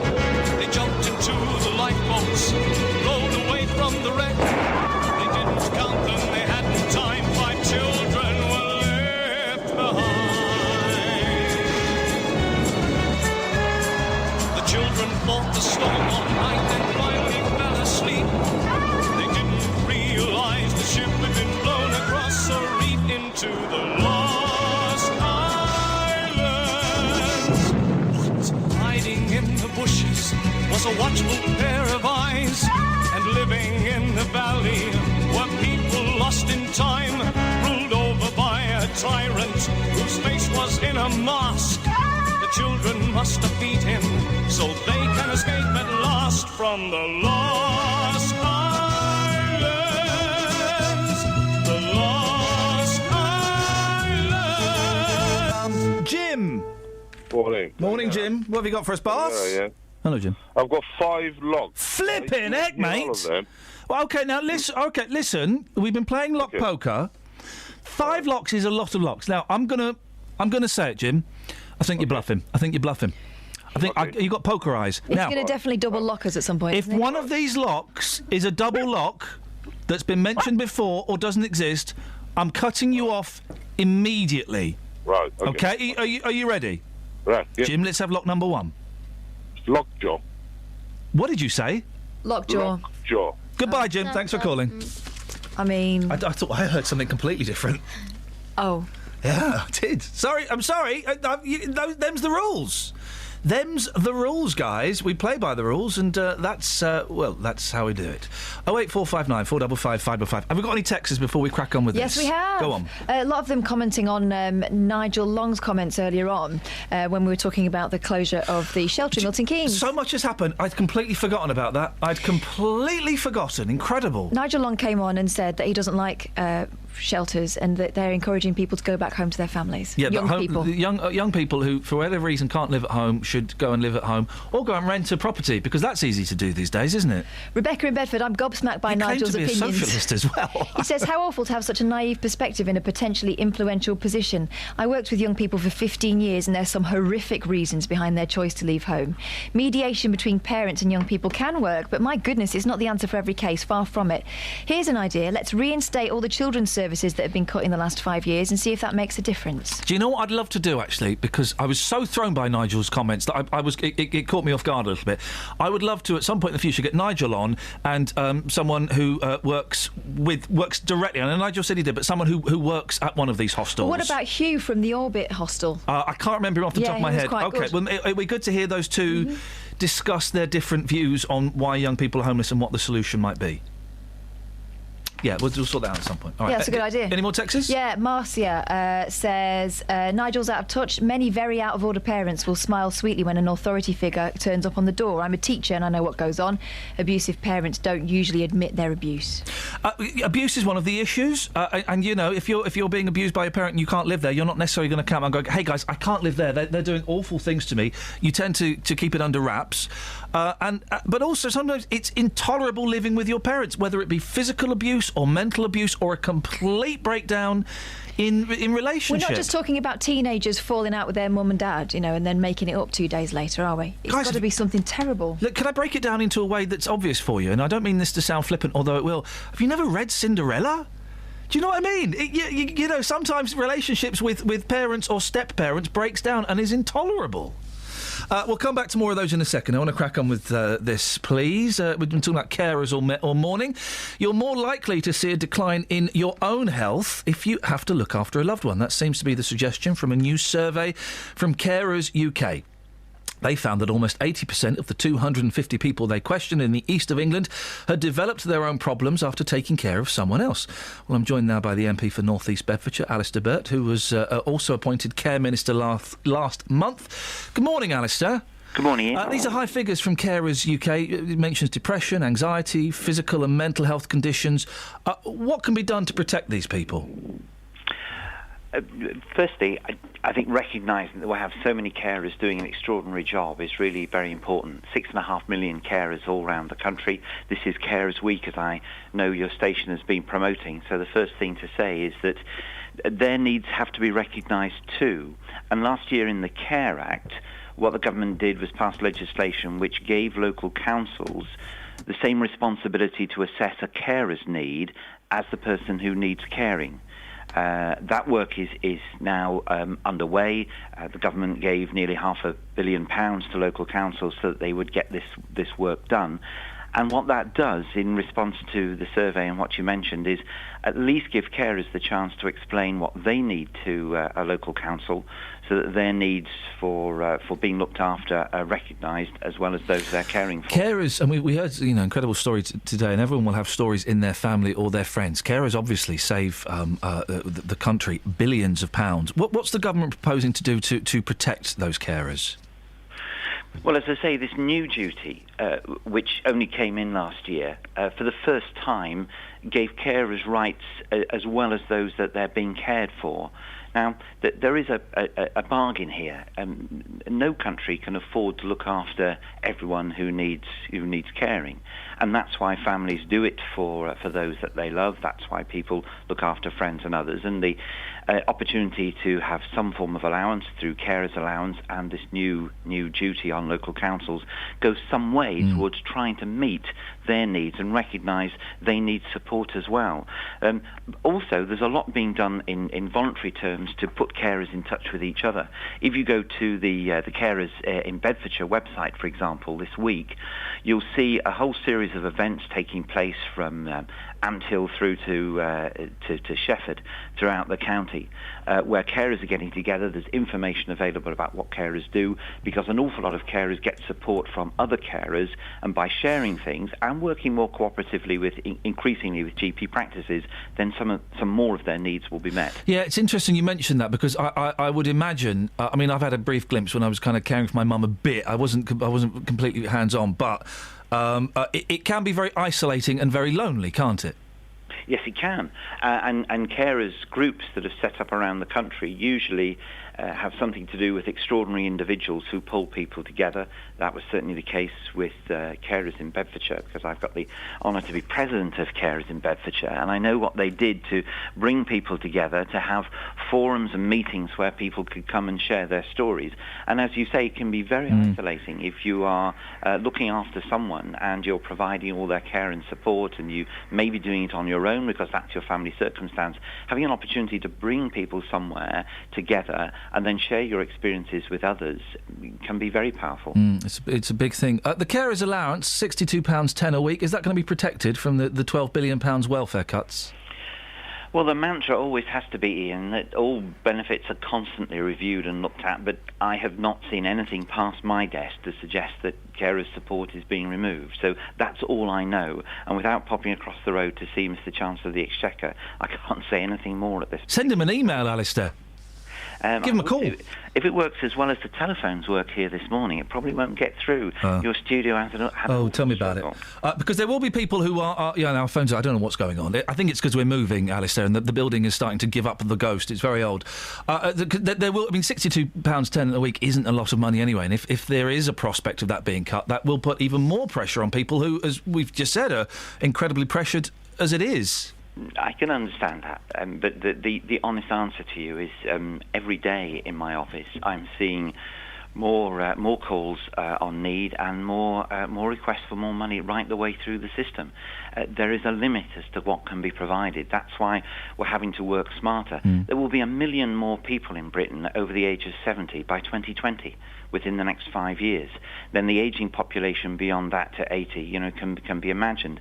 Now, this is putting an immense strain on all the services. The truth is, unless we look after each other better, unless we share these things, it cannot all be done from the centre, and with money being provided from the centre, from the NHS or from local councils. We're asking people to work smarter. We are, of course, going through a process now of integrating the social care being provided by the NHS and by local authorities. That's one of my jobs, my roles. I've been to see places where they're beginning to do this. This will share services more effectively. It will reduce costs, and what that means is it makes sure that more money is available to do the sort of jobs that carers are looking for. But I cannot see anything in the future other than a continuing bargain between families and friends and people who care for each other and the state that tries to help where it can. So there is a chance that the carers' allowance might get reduced? I don't know that at all. I didn't say that. No, but you're not saying definitely either way. So no, I can't. I'm not in a position to say either way. So there is a chance that it might get reduced. It is exactly the same. You can name me any other single benefit you wanted, and I would have to give you exactly the same answer. So please, it's not fair to play that game, really. Well, no, I don't know the answer to the question, which is why I said what I said. No, but you understand, Alistair, of course, why I'm asking it is because there will be people who are dependent on that cash, and they are concerned. Listen, I really appreciate your time this morning, Alistair. Thank you very much. You're very welcome. Thank you very much indeed. MP for North. Oh, I'm having trouble speaking this morning. The MP for North East Bedfordshire, Care Minister Alistair Burt. 08459 455 555 is the telephone number. Should you wish to give us a call about that, 81333. Start your text 3CR. Or ian.lee@bbc.co.uk. I'm sat here. I'm kind of fingering this card. Now, is this clubs or spades? Clubs. I never know the difference. I hate... Spades are pointy. This is part of the reason why I don't like magicians, is I'm worried they're going to ask me Kyle, to it's pick... Catherine at Three Counties. I'm talking to you, mate. Sorry? Hello. Hello, I'm talking to you, yeah. No, I'm talking to Kyle. No, I'm talking to you. Oh, Kyle's gone. Good, well, good, Kyle, well done. I'm talking to you. I'm not talking to you. Oh. It's Can great you to ring Kyle, because he's just disappeared. It's great to have you back, by the way. Now. Thank you, Blair. I was talking to you, and then who's this Carl fellow you're seeing on the side? I was on the phone to him. Hey, on the... It's only a phone thing. If you were... Doesn't count. In the 70s, right, on CB, I miss CB, if there was a conversation going on and you wanted to join in, do you know what you'd have to say? On the side. No? Really? Yeah. Guys? And people like that, did they? Yeah.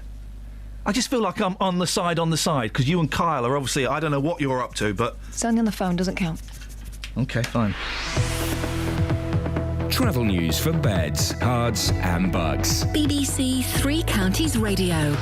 In Stanbridge on the A505, there's been an accident at Stanbridge Road involving 3 cars that's partially blocked it in both directions. In Woburn on the A5 northbound, there are delays because of a breakdown causing some slight queues northbound on the A5 at Woburn Road.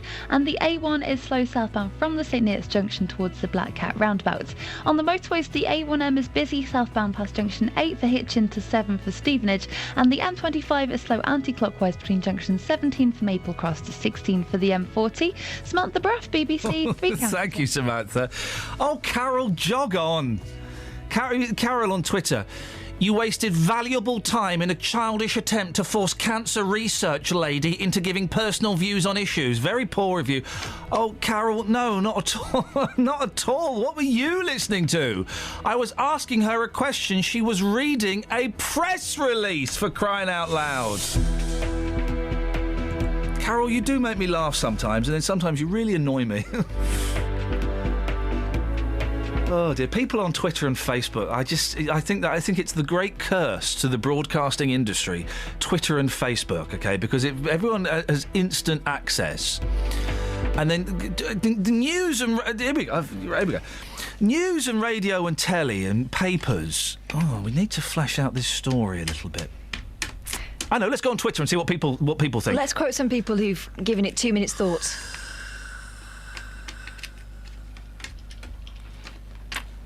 But sometimes those 2 minutes are well spent. She's annoyed me. Boothby's annoyed me. They're all annoying me today. Don't worry about They're all annoying me today. I just think, oh, for goodness sake, you come and do it. I know what'll make you feel better. Yeah, go on. Lock poker. Hey, we'll have that after the Wes. Beds, Hearts and Bucks weather. BBC Three Counties Radio.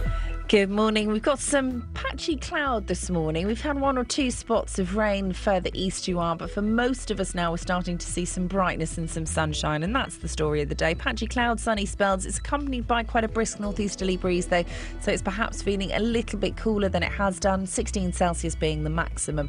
Now overnight tonight any cloud will disappear. We're still under high pressure. That cloud will melt away this evening. Then overnight lengthy clear spells. We're hanging on to the breeze, but it's still chilly, 7 or 8 Celsius the minimum. For tomorrow, plenty of sunny spells, but we'll feel slightly warmer because the wind is a little less tomorrow. Temperatures gradually sneaking up. For Wednesday, we're looking at 17 Celsius, and that's your forecast.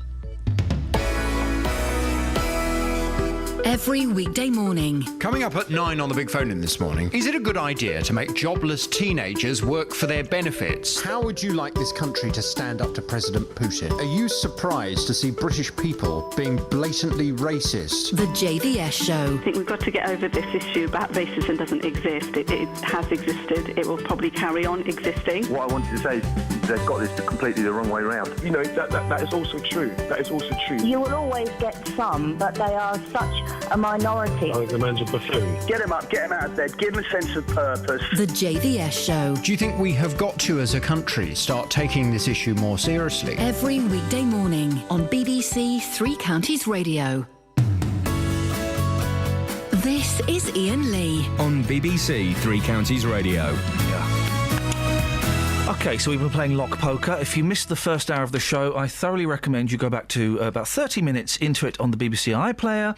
It's us playing Lock Poker. I can't really remember what the rules were. Yeah, the rule is you can justify anything with a good story. Yes. So it's terms with lock-in, but not things like clock. So, no, not clock. Whoever came up with clock is not a player. Some of the hits that we had in the first, and they really were hits. Goldilocks, Gridlock. Jawlock, or Lockjaw is the word.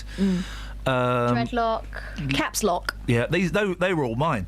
No. Lock of hair. Automatic lock-in. Let's go to... Oh, Kyle. Oh, it's your fancy man. Oh, Kyle and Kath sitting in a tree. Kissing.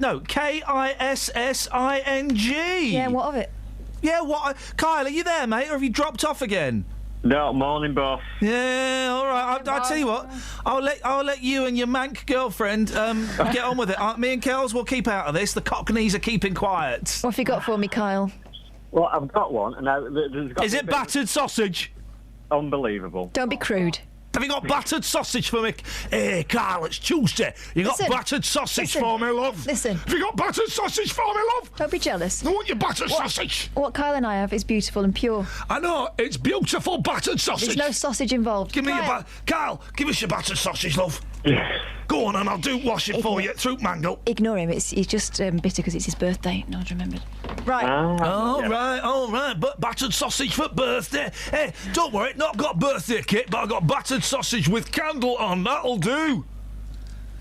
Right, Carl, give us your battered sausage for battered sausage pocket. Yeah. Do you want battered sausage, Ian, for your birthday? He'd love one. He would love one. Oh, yeah, hang on. Carl, go on. Right, okay, so the one that I had actually is centred around one of your presenters. Now, I'm not sure whether it meets the rules or not. Well, the rules are very flimsy. And it's you, Kyle. So... Well, I've got in my head, like, I'm in Batley. Yeah. I'm thinking Alan Bennett and Thora Heard. Yeah, and then one of your, I don't know, reporters is there. Yeah. And he says, oh, I'm having a lovely macaroon. Thanks, Thora. And it is, of course, Matt Lockwood. Yes. The Lockwood. Matt Lockwood. Yeah. I said that. Oh, so this isn't battered sausage. This has not got battered sausage. And this is battered barn cake. Take this back to shop, Carl, and get money back, or you're sleeping out in the doghouse tonight, lads. Ian, leave this to me. Kyle. It's not me, it's you. We're done.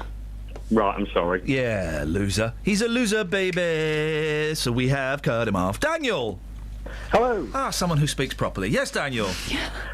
think 1980s Cop Show, co-star. 1980s what show? Cop Show. Cop Show. With a Thank goodness for that. Yes. Think soft focus lens. Yeah, again, he said cop, didn't he? Yes. I did. Cop. C-O-P. Thank you. Heather Locklear. Oh, Goodbye. I mean, what is going on? I did Heather Locklear. That's the rumour I'm spreading around anyway. I'd really appreciate it if you could just pass that on. Guys, if you listen, if you by the way, everyone that got one wrong is banned for the rest of the week, okay? From listening. Graham's on the line. Morning, Graham. Good morning. Happy birthday. Thank you very much indeed, sir. It's been a tough crowd this morning. We are being vicious. So, are you confident that your lock has not been picked before? As far as I'm aware. We'll have no double locks on this show. Away you go, Graham. What have you got? Well, back in the 1950s, Great story already. I'm loving it. Yeah. they were trying to develop a way of stopping cars crashing, and they developed anti-lock brakes. Oh, we haven't had that. Yo! Legend, Graham. It is not only correct, it is original, and it comes with a good story. That is a unique lock, Graham. Graham, you've won 20 seconds of airtime. What do you want to do with it? Well, the brakes were a British invention developed by Dunlop, and they were called Maxarat. OK, you wanted to bore us. Thank you, Graham. I appreciate that. Well, or stir up national pride. No, you're right, Graham. Thank you very much. Excellent answer, and thank you for playing. Much appreciated. They're a British invention, are they? Oh, tomorrow, in the rabbit hole, guys. You know what that is? Well, tough. Between 6 and 7, we're celebrating Britain. Yeah. And we are going to list off the best British inventions. Mm-hmm. That's what we're doing. We're playing British invention poker. Paul's on the line. Good morning, Paul. No, good morning, Ian. No, good morning to you, Paul. Good morning to you. No, Paul. You take it. Good morning to you. All right, thank you. You're very welcome. Good morning, Paul. Good morning. Good morning, Paul. Morning, all. Good morning. You can't remember your names. Of course I can. Go on then. What are they called? What are the girls called? Catherine. What's the other one called? I'm not sure. Oh, Paul, I like. By the way, if you go to @BBC3CR on Twitter or @Iain Lee, you can see Pete Heat. I'm just watching it now. The trick where he turned loads of lottery tickets into £20 notes. You can see he just did it then. It's amazing. It's up there on Twitter and it's incredible. Send that viral. Yes, Paul. Well, anyway, the wife and I last year we were debating where to go on holiday. And the wife said she'd like to go to Scotland, and in particular, she wants to go cruising. Be careful. Bonny lakes of Loch Lomond. Oh, he sang as well. Paul, it was one of the first ones we did, mate. Really? Yeah. Well, I was on the Grand Union Canal last year as well, and there's a lot of locks on there. Yeah, we've also done that one. That was the second one we did, mate. This is just... Yeah. This is just car crash, Paul. You realise I'm going to have to go into therapy now, don't you? Yeah, and Paul, you're banned from listening for the rest of the week, I'm afraid, mate. Oh, I'll suffer it. Good luck, Paul. Good luck. It's tough times. Harriet! Hi, Ian. Are you sure you want to play this game? Because it's getting nasty. I know it is. I think so. I mean, I asked you if you have had these because I only have about half an hour listening to you in the morning. Mate. The excuses ain't going to wash, Harriet. We love you and all that, but, you know, we've got to be tough. Go on. Okay.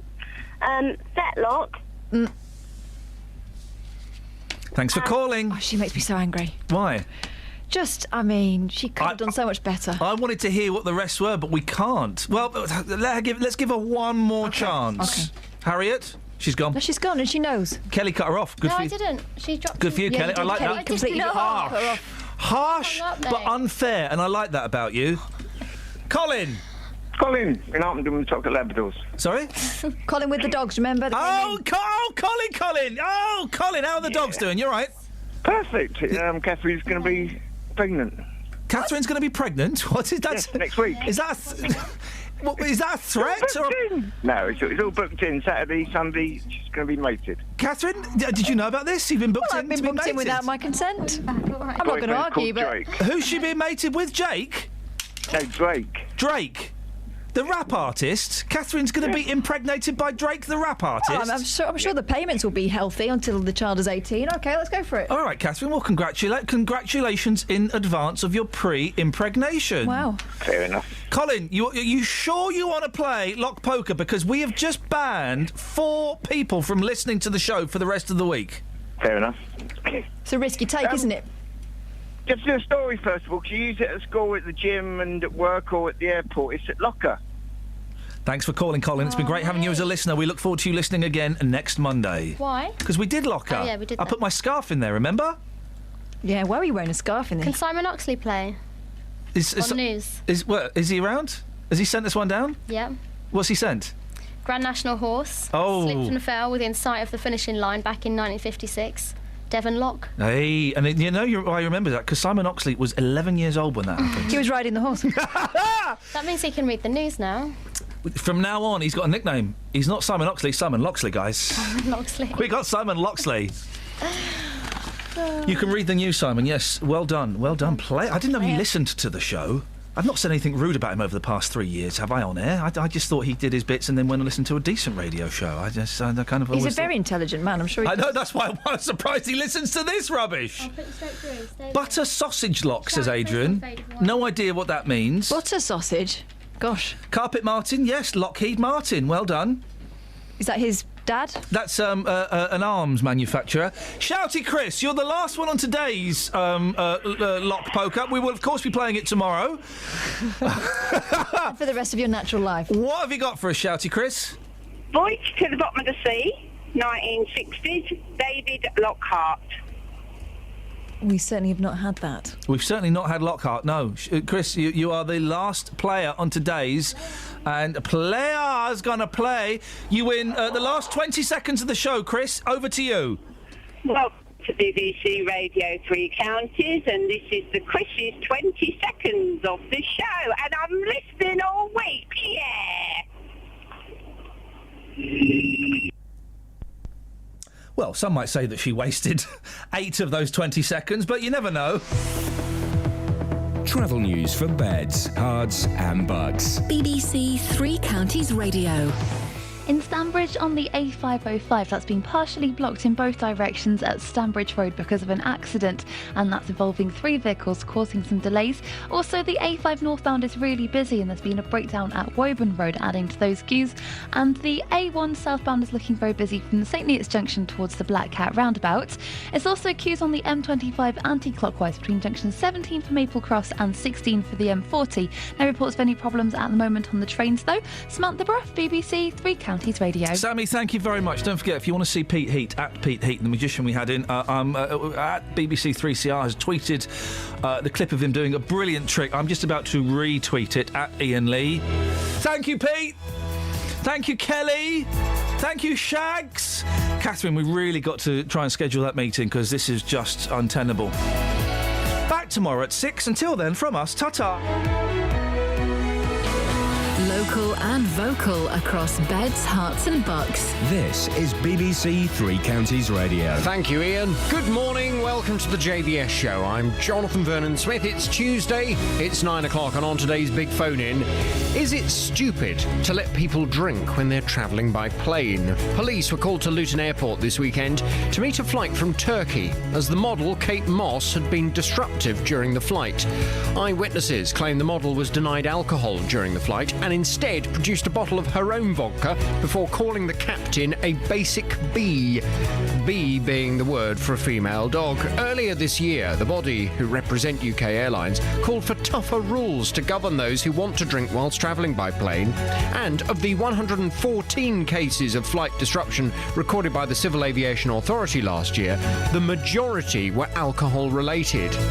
So this morning, I want your reaction to this, your views and your experiences and stories. Is it stupid to let people drink when they're travelling by plane?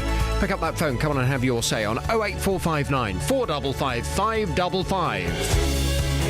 This is the JVS show on BBC Three Counties Radio. I'll take your call in just a second, but first, let's get the latest BBC News. It's 1 minute past 9. Here's Simon Oxley.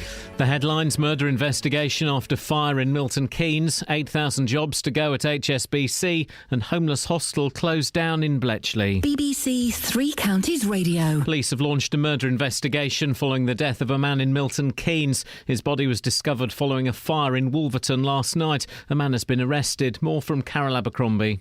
Police were called to a 4th-floor flat in Trevithick Court at around 11:40 last night. 30 firefighters were needed to tackle the blaze.